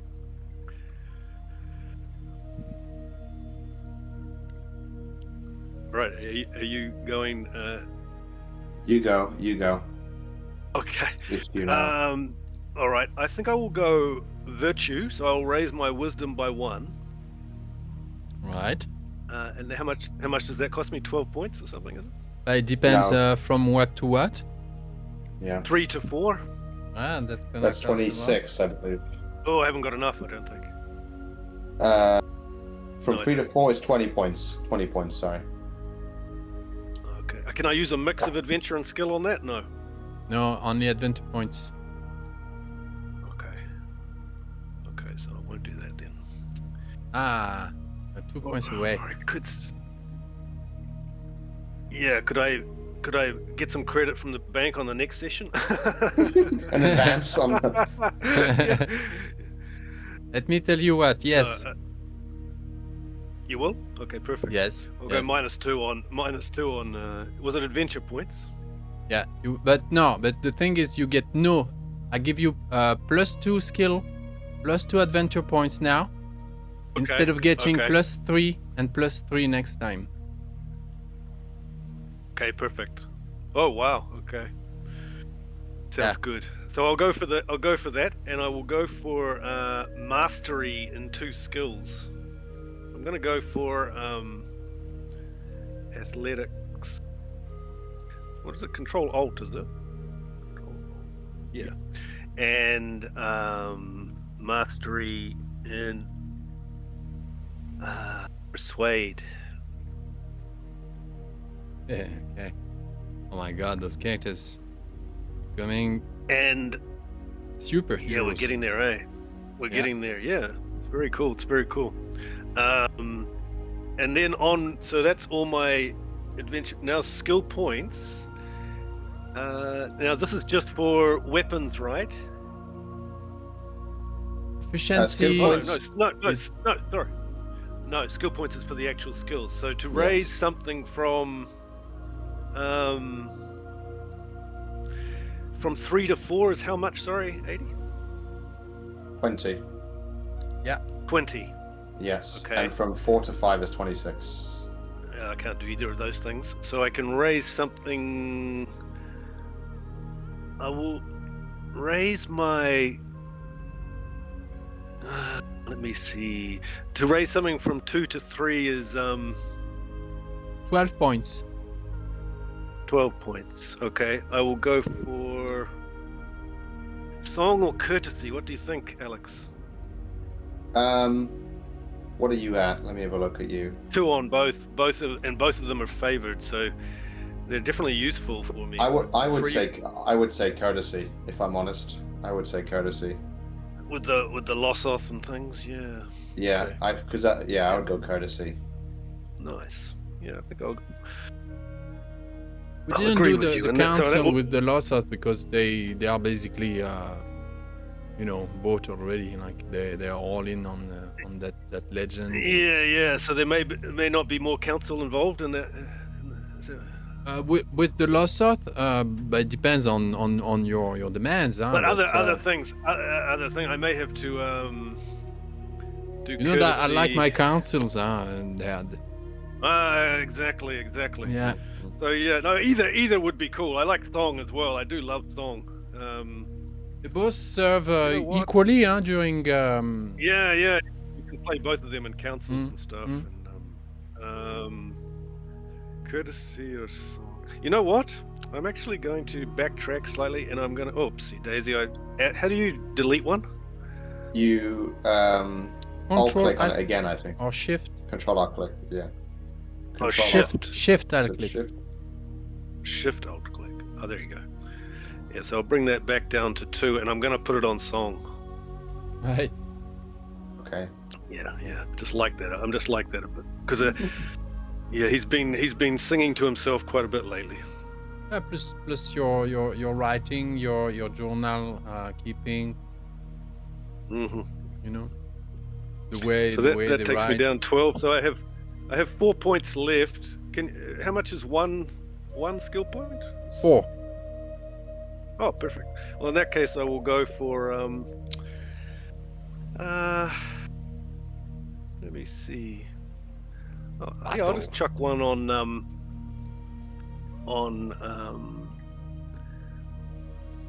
battle. No way. Okay, let's go. All right. Thal? So Yeah, I've done it already. You done, huh? Really good. Oh, okay. Yeah, We done. I did wisdom up to 5 to take high destiny, because if I get one last chance to do something, that's pretty strong. And Oh wow, you did it! Nice. I thought, if we play again, I can get bows to 5, but when am I going to get high destiny again? So I thought, let's just do it. High destiny. Well, you can't. Yeah, it's hard to resist. And then the earlier the better. I spent my skill points to get my battle up to 4. Okay. Because it was already favored. Wow, that's cool. So And now I can give you a hope in that as well. That's cool. So if there's a tactics thing we have to think about, then that will be my ability. We have a lot of dice. The dice gods are with us in a lot of areas.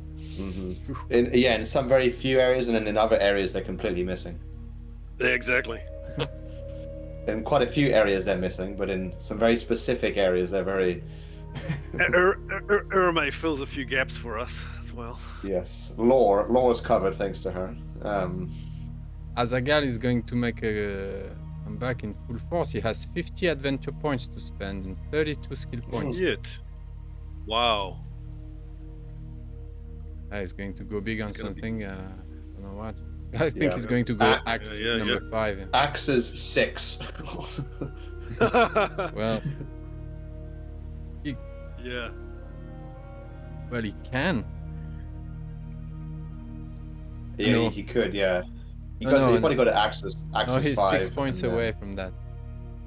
He might get another virtue. His axes are already so good. Yeah, because of his TN. He's not exceptionally strong. Very good. Okay, badass.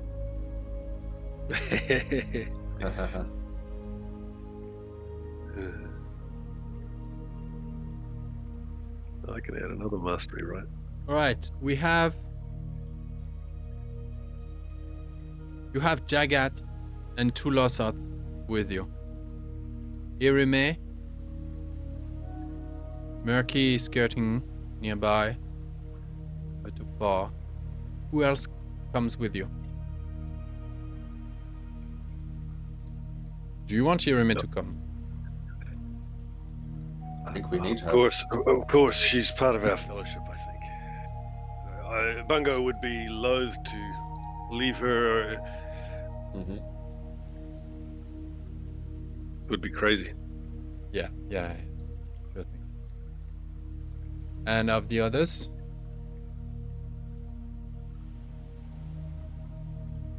What do we over the 7 days? What more do we make of Arthel and? Long story short, indeed, her decision cost the life of Tharnos' family. She was on the lookout for Bernie's friend, Joy, who had embarked with Jari and Diarmok, the trickster dwarf, and the other dafty guy, Diarmok. They had taken Joy to a fake on a fake quest for treasure. But eventually, the stories of trolls and things in the Weathered Hill, she freed Joy, who went back to the Shire, and Jari and Diarmok told her about Iraval's manor, and in exchange for promising to be good guys, she let them go. She then headed for Iraval's manor, where she met Tharno in hiding with his clan, his close family and friends, exiled from Tharbad,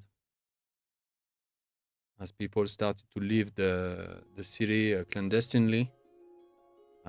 Even when the city was on lockdown, as Gurno, Tarno's brother, didn't want them to leave Tharbad and evade the Dunlanding invasion, etc. Tarno was about to build back some kind of revolution and make a big comeback into Tharbad and his brother. But as Orthel learned that herself there, met with Tarno at Yaraval's manor, they had to deal with Ghost there, turn everyone a bit mad, and that attracted the attention of Usapton. We got confirmation that there was something valuable for her there, and the soul to put her hands on with the Mask of Ardor. Jari and Jarmok revealed the location of the manor to Usapton. Usapton came in and killed everyone, but just took Orthel and Tarno as slaves. That's why Tarno is bad is in bad term with Orthel. She's a genuine veteran, not a veteran, still in function, old experienced ranger. Wilfred,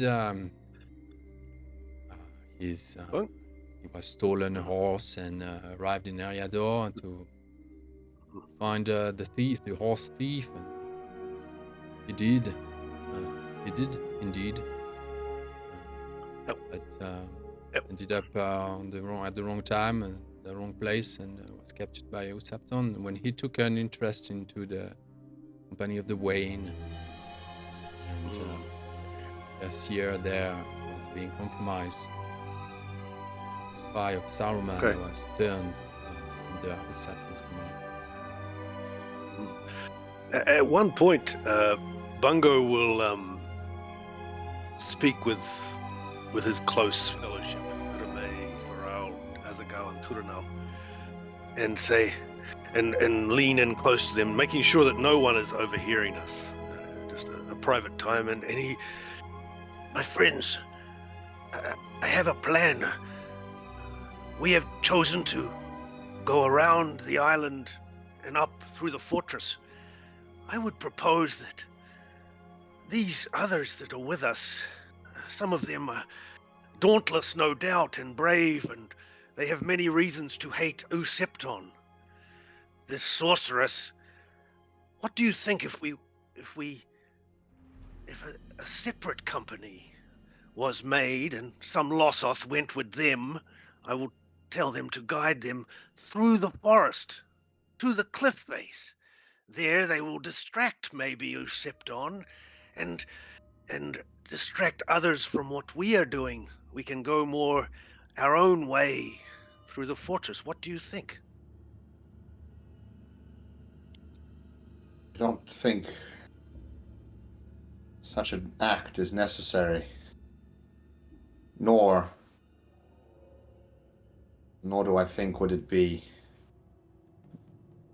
justified.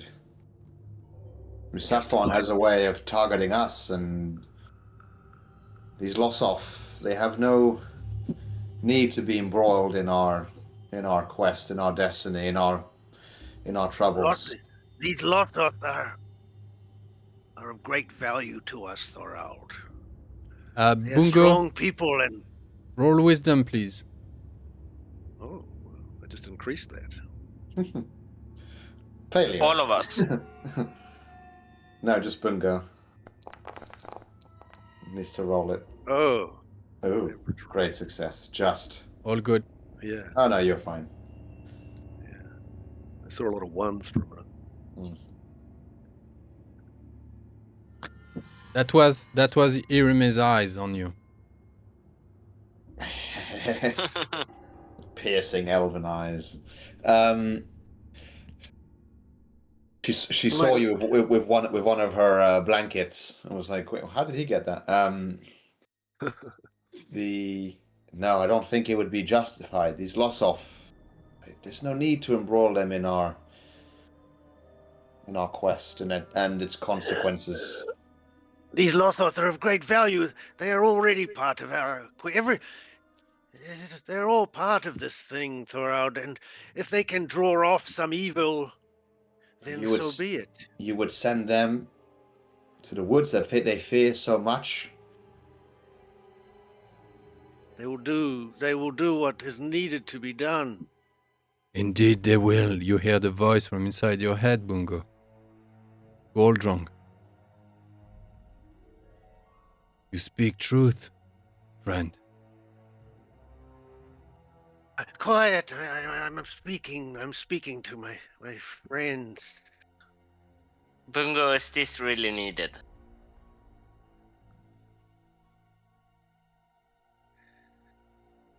Who are you talking to, Bungo? What? Nothing. I'm speaking to no one. I look at Irime with a look of concern. I think we need to leave quickly, quietly. Usapfon will have eyes everywhere. She walks between the worlds. I don't think this diversionary group will do anything but cause them pain and suffering. Very well. Let us go forth with the 5 of us. Hephaestus, maybe. No. He must 5 remain of us. here. He needs to rest. He's been through a great deal. He can't be anywhere near us. The others The 5 of can't us. be near us. Surely we must take Duplik. He knows these ways. You can certainly ask him, but it would have to be his own will. Tuplik has already offered his service as guide with his 2 men. Okay, well, then they can join us. So it's Vestus- the 4 of us, Eramir, Duplik, and 2 other. And And Murky will undoubtedly follow us. Festus is dead on bent on going into the forest looking for his daughter, as the Lossoth Very well. have mentioned that she there you headed there have it, last. Thorald. There you have it, Thorald. Hephaestus speaks of, and he speaks of going there, and there will be brave men and so on who will go with him. The Lossoth do not need to. Let them go. It is his quest, Thorald. You cannot part him from his quest. He seeks his daughter. You're right, I cannot stop him. I don't desire to stop him to doing what he wishes to do. So you see that he can go with those who will follow him, these ones who have pulled those oars on that dark ship. But maybe we should try to stop him. Yeah. Stop him if you wish, Turanau. Stop him if you wish. He Bungo, helped us get this far. What happens if we both make it to the summit, and then there is a contest? Our quests will be... Don't worry. They're all... There will be other ways we can take, and their purpose will be as it is. Their purpose is already foretold. We have no need of them. We are strong enough. This Exactly. fool will serve Let your them go. purpose, says the voice. Just as you intended.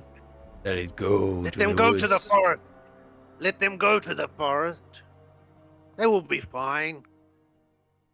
If not, then at least we will have more time on our way, and our way is the way that matters, Thorald. The fool needs protection. All the others should go with it. All of them. No, All of them. Turanau. And Bungo, he looks troubled towards both of you over at Azagal, the mighty axe. Oh, well, Would you go to the woods? I go with you. We go together, Bungo. Yes, we go together. Are you quite well, Bungo? I'm fine. Turnal looks to Eramir and says, "We will need your guidance going forth," and then kind of eyes Bungo. Mm-hmm. Bungo looks over at Urbe. Then he looks away.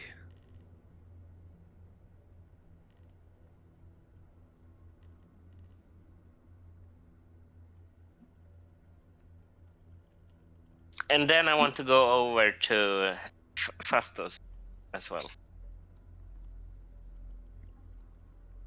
Festus is backing. The others are not And really. Orthel, the grey-haired she ranger, Yeah. is concerned for him. She's trying to dissuade him to go. Arno and Wilfrid keep quiet. Lamgot, concerned but keeps quiet. Only Orthel seems to be willing to go with him if he's insisting on doing that. She's doing everything she can to dissuade him. Yeah, Turnal says, "I'm sorry, but how long is it you said that your daughter has been?" She left almost a year ago. Almost Travel- a year ago. Yes, she must have traveled along the coast, island to island, Tol Morwen, then waited winter there with the Lossoth, and finally when spring came, yeah, she arrived here a couple of months back at the early spring. She's been here too long. Cannot Yeah, wait any longer. And you mean to seek her out for us? Find her. Can I ask you to do me a favor? He says yes while he's trying to buckle the thong of his bag, and just cannot out of his hands are jerking. Yes, what do you want? We are both of Numenorian descent. I've never said that. You've said that. And you've said many things to me, some of them true and some of them false. I said I was given authority by the Dunedain kingdom to rule on my people. Okay. Southerners, Eriadorian. Sorry, I got it wrong. Regardless, I'm a and I won't pretend noble. that we are friends. I won't pretend that we are friends. But I think we have done you a disservice. I think that our ill spirit has gotten a hold of you. And I would ask you, partly for your sake and partly for my own conscience, that you will wait for 7 days before you seek out your daughter. Huh. And during those 7 days, make a more thorough and What if you don't come thought-out back? plan. Then I'll go. Then go. Just wait 7 days and think over regarding your possibilities. Plan. All right. Roll persuade. Yeah. A plus 1 for Orthel, which is at your side. And plus 1 because I like the way you approached, the way you set up that offer. Yeah, plus and I'm 2. only asking him to stay like 7 days and Yeah. hoping that will get him. Mm-hmm. Ooh. Nice. Very Oh. nice. Just. 7 Yes. days. Not a second more. Yeah, absolutely. Thank you. Thank you greatly for doing me this kindness. Ranger, you're the strangest person I've ever met. I like you for that. And whatever you're going up there for, good luck. Thank you, and good luck to you too. And Oratel, you will wait with him? No? I will, my friend. I hope to see you again, but I don't think I will. Take Say whatever you want. Believe in yourself. You've got it. Eternal just nods and walks away. Interesting. Very nice.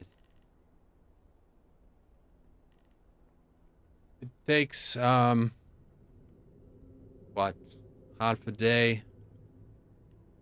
You'll arrive in sight of the citadel on the southern shores of the island.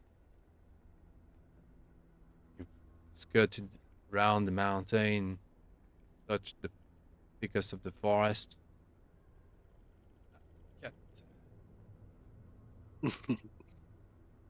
Can you see Alex's video? Because Can you I can't see you. It just said failed to start camera error 2015. Then I can press try again. I've never seen this before. do you guys see me? Yeah? My camera Yeah, looks I like do. it's- Okay. Yeah. Yeah, okay. I'm Must be- disconnecting and logging in again. I'll be right. Era 2015. What a throwback. Yeah. Welcome back. Can you see him now, Joachim? Yeah, now I can see him. Yeah. Very good. Cool. The citadel is possibly half a mile across. Sprawls long strands of broken walls and forts and towers. The lowest part of it is completely set in ice. I would say that the island is a quarter in ice, yeah, and the ice creeps up to a certain point. After that, it's sort of like it's normal climate, or however. So anyway, most of the ruins are covered in ice. It's a maze. It's the kind of landscape. It's different from Fornost, for instance, or Anuminas, who are overgrown by this continental greenery. Here, the stone was battered for centuries on. Facing the west winds and storms.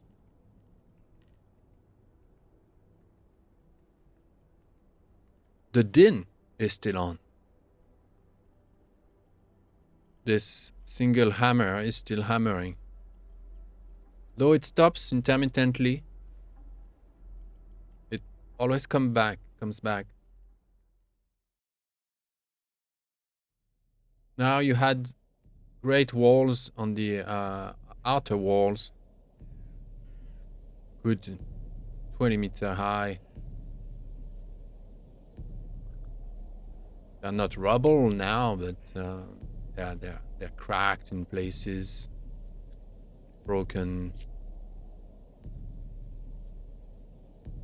and there is no actual path leading to a port or any gate or you really have to fight your way across and through a broken landscape.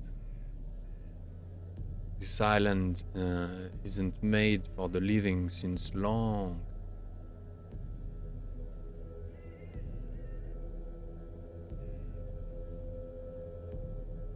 The Lossoth are, if they could sign themselves, would. They do all sort of superstitious signings, and stuff. Leave markings here and there. Touch the back of their nape, touch their nape, and do weird things, and look behind their shoulders. But they follow. Hey, Eddie. Mm-hmm. Yeah, Bungo. During the 7 days in the camp and now on the path with Duplik and his aides, wants to know a little bit more about what their prophecy is of this snow. The grandfather, Winter. The grandfather of winter. Yeah. What do they expect? Do they have any prophecy of what they expect to happen? They think that it is a spirit that is going to help us win the last war, and currently they have issues with the trader, and he's raising an army of savage orcs on Tol Morwen. And they think that this is the last battle the legend is talking about. And with the spirit of grandfather at their side, they'll have the strength to win that war. I see. Since grandfather has been away on the hunt, the Lossoth were at some kind of standby, and the woman had trouble giving birth. Now it shall be all well, and many children will be born. A messiah of sorts.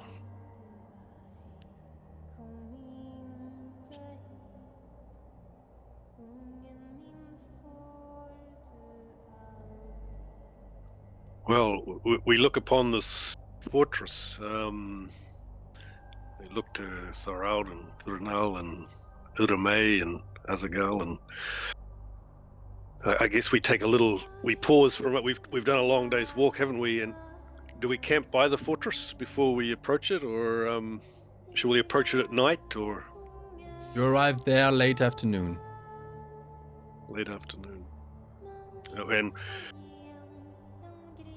we've had a long day's trek. It was to circumnavigate around the outside of the island was 15 miles or so, you said? Mm-hmm.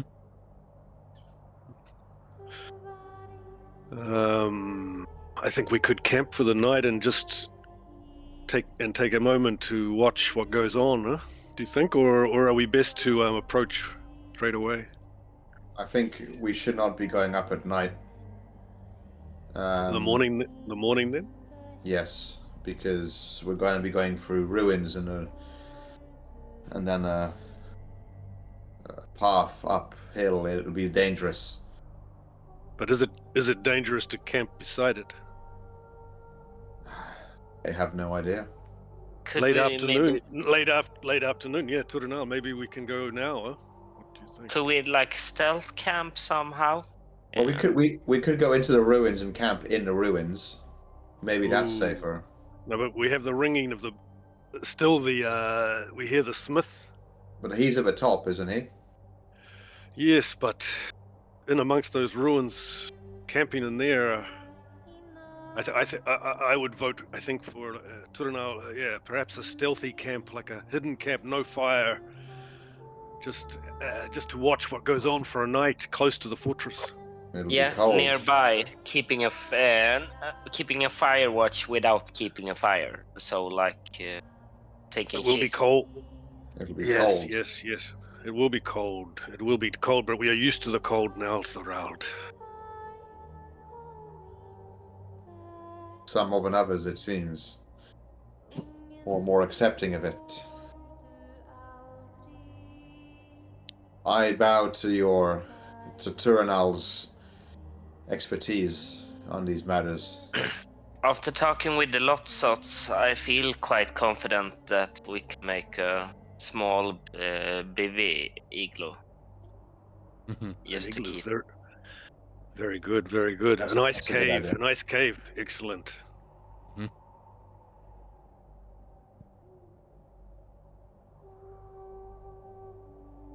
Tronal, roll stealth +2. Okay. Do you have good stealth? I have 3. Maybe 2. +2. You should be fine, I think. Yeah. Great Okay. success. Indeed, you make that igloo. The Lossoth know what they are doing. It's astonishing to look at them do that. They work as one. One just hew that briefly. The other one fashions it nicely. The third one fits it. And they go and they change roles as well. And fatigue, and no time that igloo is up, and you have. You notice Bungo hidden away close by, just occasionally smoking his pipe, idle, watching. Do we have any idea of the whereabouts of Murky? Do we know that he is close by, or does Irame's keen eyes see him in the woods or on the rocks? He's always nearby. Or perhaps he says. Or perhaps he went another way. Perhaps he took the forest. Who knows? No, he's with us. Ah. He doesn't trust the Lossoth. They're too pure. So then Murky is watching us, and I am watching the Lossoth, and Turinal is working with them. And what of Thorald? What does he do at this scene? Put his back to the ice? No, I think he listens to the smith quite intently. With other gal, maybe. Maybe, and I think we discuss maybe who it might be, where it's coming from, and what it might represent. Why is there a spirit up there yearning for something, or is it? We speculate on what it might be.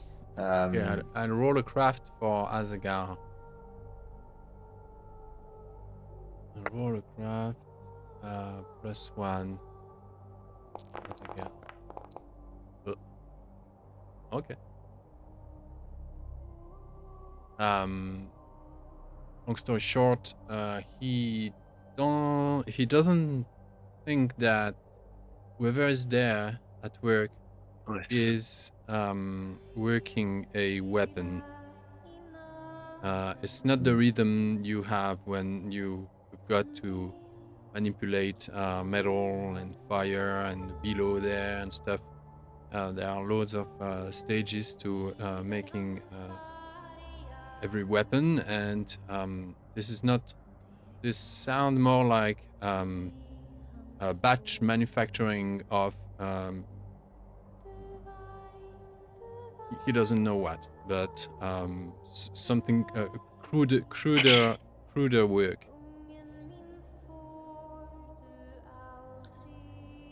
Interesting. And then Foral starts to Azagal. Could it even be a specter? Could it be goblins, orcs, in caves in the mountain?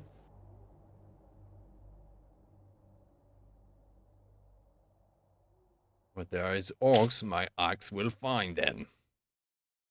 That I have no doubt. I just don't want to be surprised before you get to do that.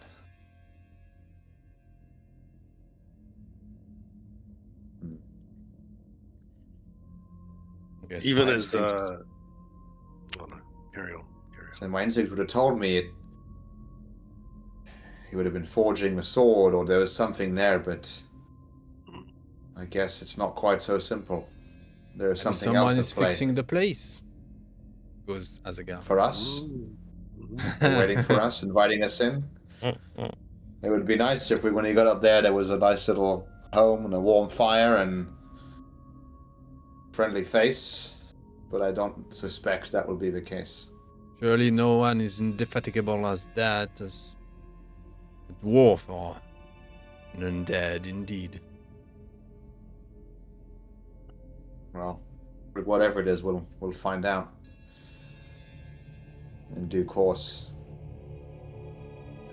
Bungo, even before the Lossoth and Turanal finished their carefully made ice cave, he creeps over and slips into the prime position in the ice cave and lies down, brings out his pipe again and watches them finish the work.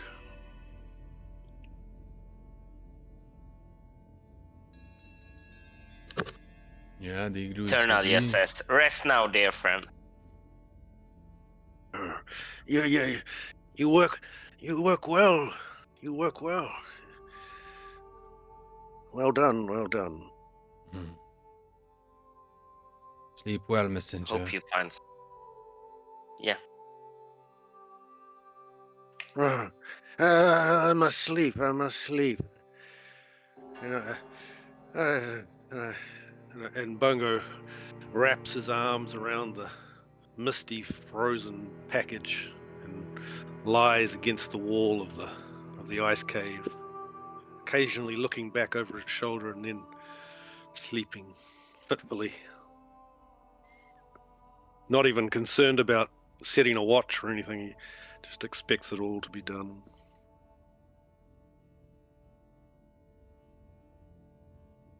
When everybody is asleep but Tornal, who is taking his turn on watch. You're outside Tornal, near the entrance to the igloo. The igloo was put up in a crevasse, at the bottom of a crevasse. There's down those walls on both sides. It's secluded. It's secure. There's only one way to approach the location, and you've got an angle on it. You see a silhouette approach.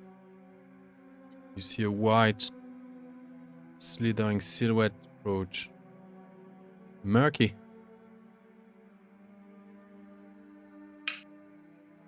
Just see that pale light blue color, reflecting the moonshine. Approach. Big eyes. Dark in the night. With his little loin cloth around the waist.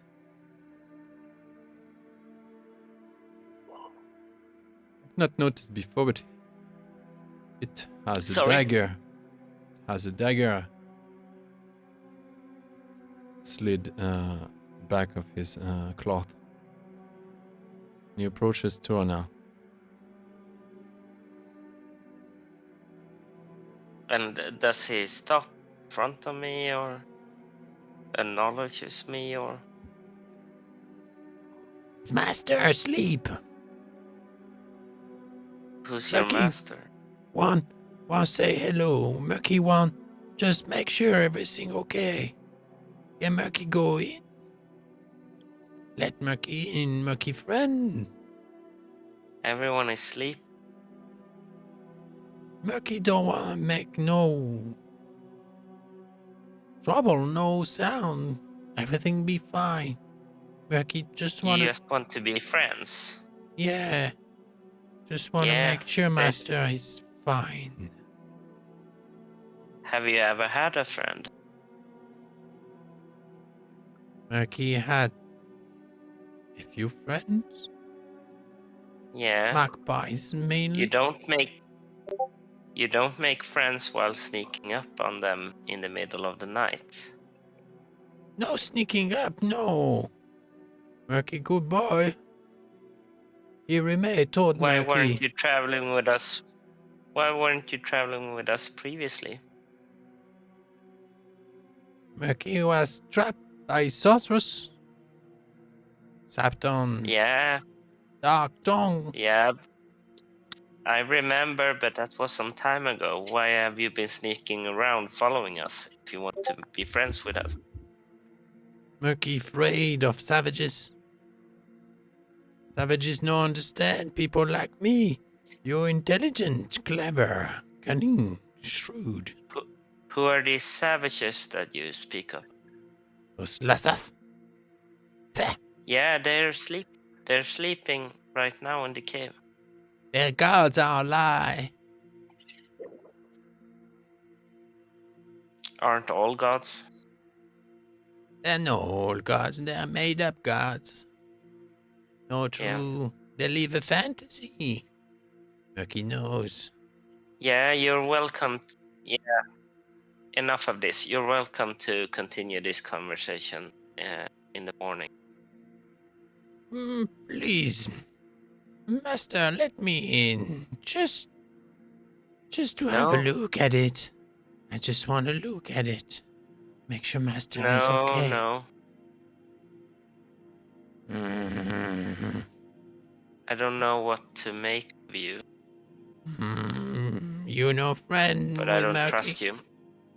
You no friend. We can be friends. Come back tomorrow. He turns around, disappears into the night.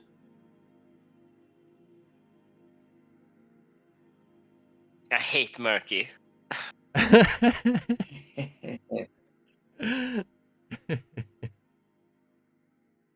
He's nowhere to be seen in the morning. You move on, and Sorry, during the night, we had like a vantage point, I believe, on the fortress. Did we notice any lights moving around, or roll awareness. we heard the noise of the Roll hammer, awareness but did minus we? Yeah. 2. Awareness minus 2.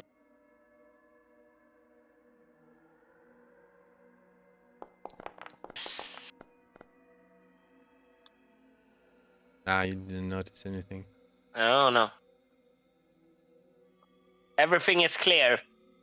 There's one thing sure, that you look at the summit. From your location, it's like maybe I don't know, 7 miles away.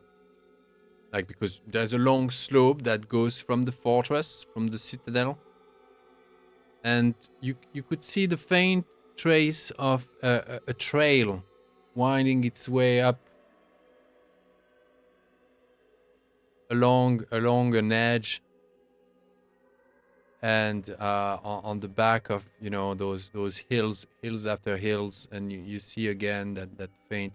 Indeed, if there was no trail or path or road leading to any gate to proper, everything was just worn at the bottom of the island. But you see that it's like a could even maybe guess some kind of pavement, or or maybe there's a railing here and there, or a parapet, or there was an actual construction made to ascend, and that trail ejects from somewhere in the citadel. Now there are hills and crags in the mountains, like treacherous terrain that make it so that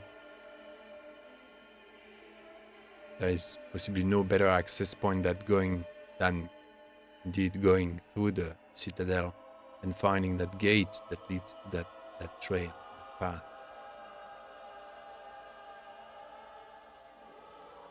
So is that what you intend on doing?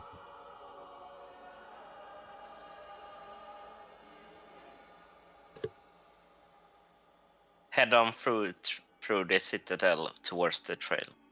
All right. No, I'm just asking to clarify if that Too was late. the I thought it's a positive.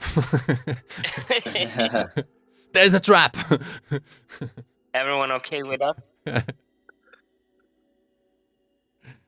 Yeah, I think. Yeah, that sounds like a yes. Yeah, are you guys okay with that? Well,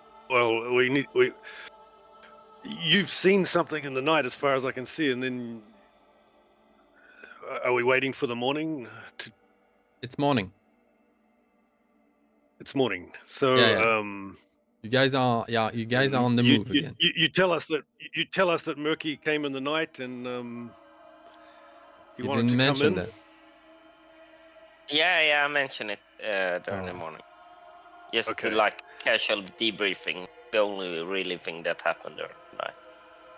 Okay, so we're making some little quiet food in our little hidden shelter, and we wake up.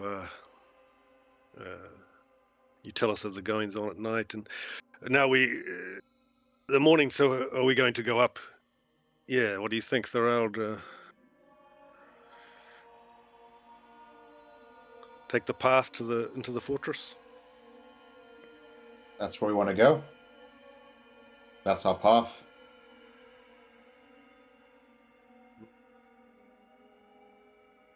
This is where our entire journey is leading us. And the Lotser didn't know of any other way except through the forest. So I think we're out of options.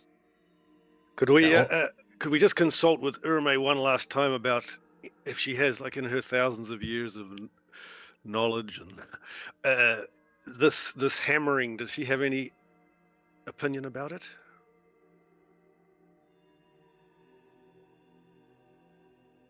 Roll law +2. All right.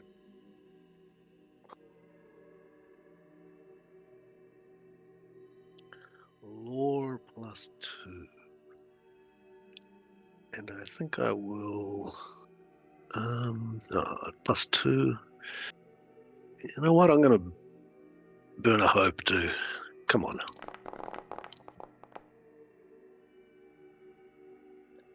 Just a straight success. Yeah.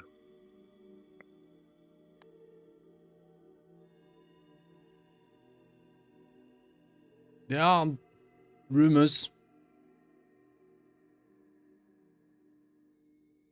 of maybe fairy tales. It's confused. Of the last Numenorian who would have escaped Numenor and stayed here. Others say that people of the family of Huor in Dolomin escaped and stayed here after the cataclysm. Others say that there is an ancient tribe of dwarf that lives there. Many rumors. But no returning traveler has ever witnessed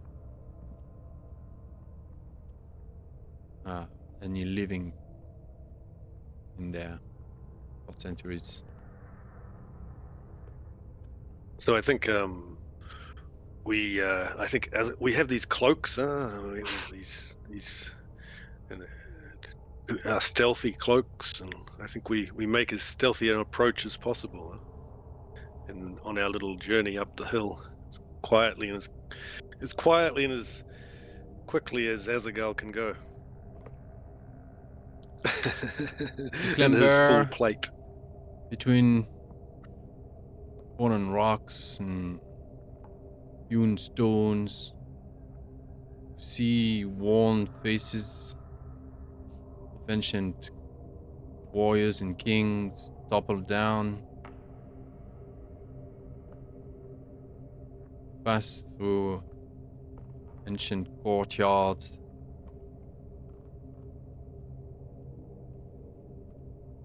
Architecture is now has lost its meaning. I mean, there were arches, if there were corridors, it's all a mess.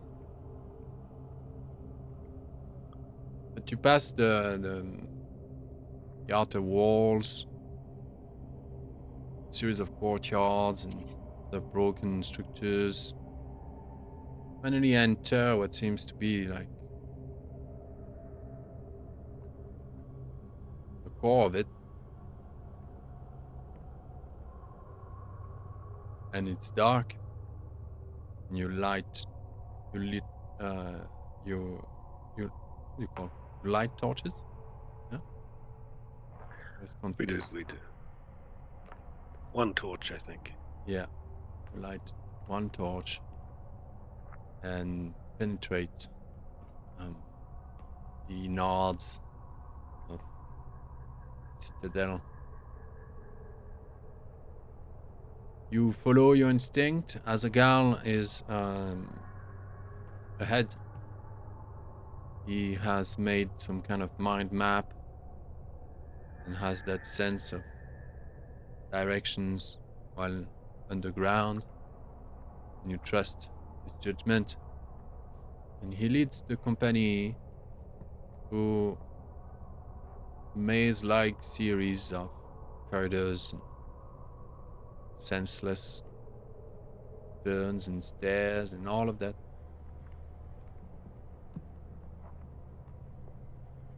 And it seems that on the way, he's just looking to be headed towards whatever gates would gape out and spew that path that leads up to the summit. So he's following that. But on the way, happens that the din becomes stronger. And a faint sense of warmth, maybe just a couple degrees Celsius, just really nothing impressive. It's all frozen. And as you go as well, the tongues of gold rungs slithering, icy fumes seed you. Everything just responds with a crispy, crack below your footing.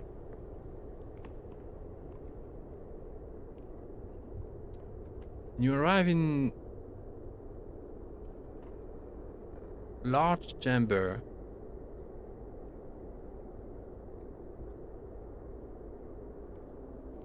And the closer you went, you found yourself from that chamber, the closer the sound came out of it became. You see, barely at first, your eyes have difficulty to adjust, and there is a host of machines there. Oh, cat. There. She came out through one window, it came in through another one, and when she wants back out from the first window. That room is 20 by 30 meters.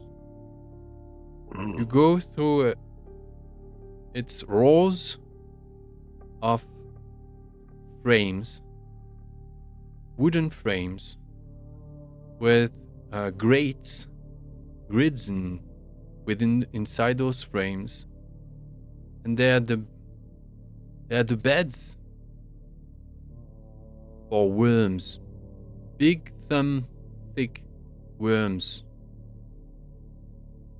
There must be millions of worms being grown on those racks, held vertically by ropes hanging from the ceiling, attached to various, stands and stuff.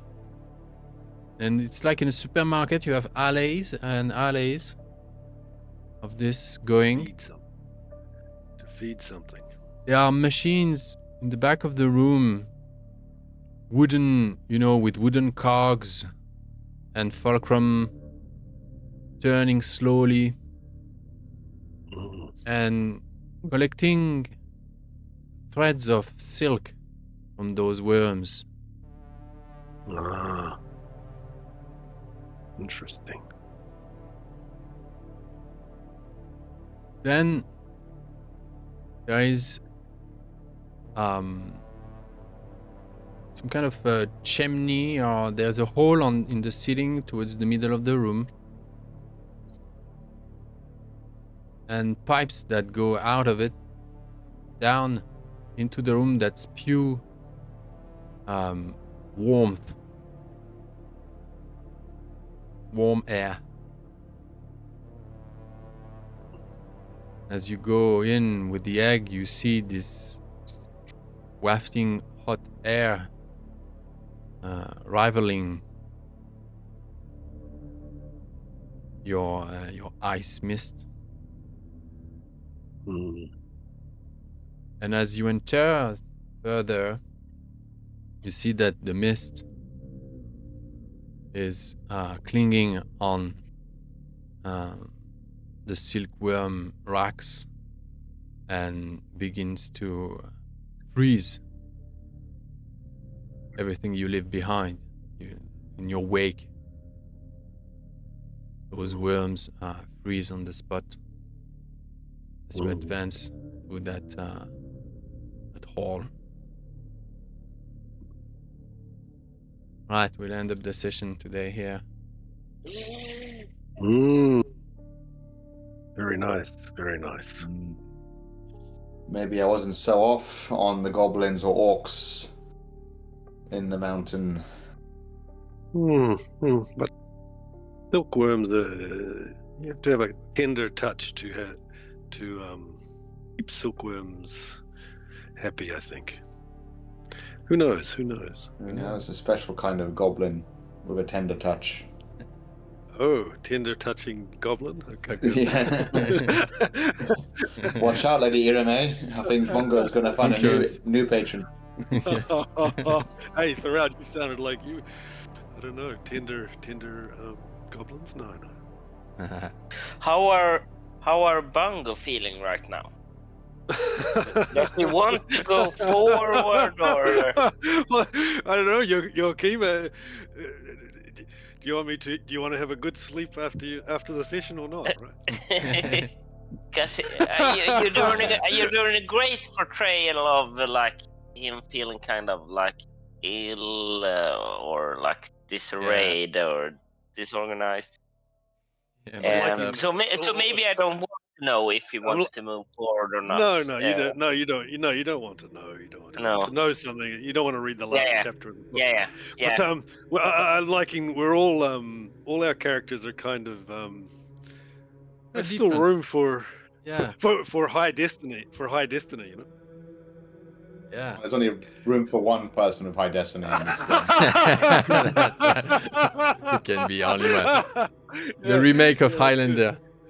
And the one and it's the one with on his character sheet that he can get it, right? So Christopher Lambert, that role was that's the high destiny. Exactly.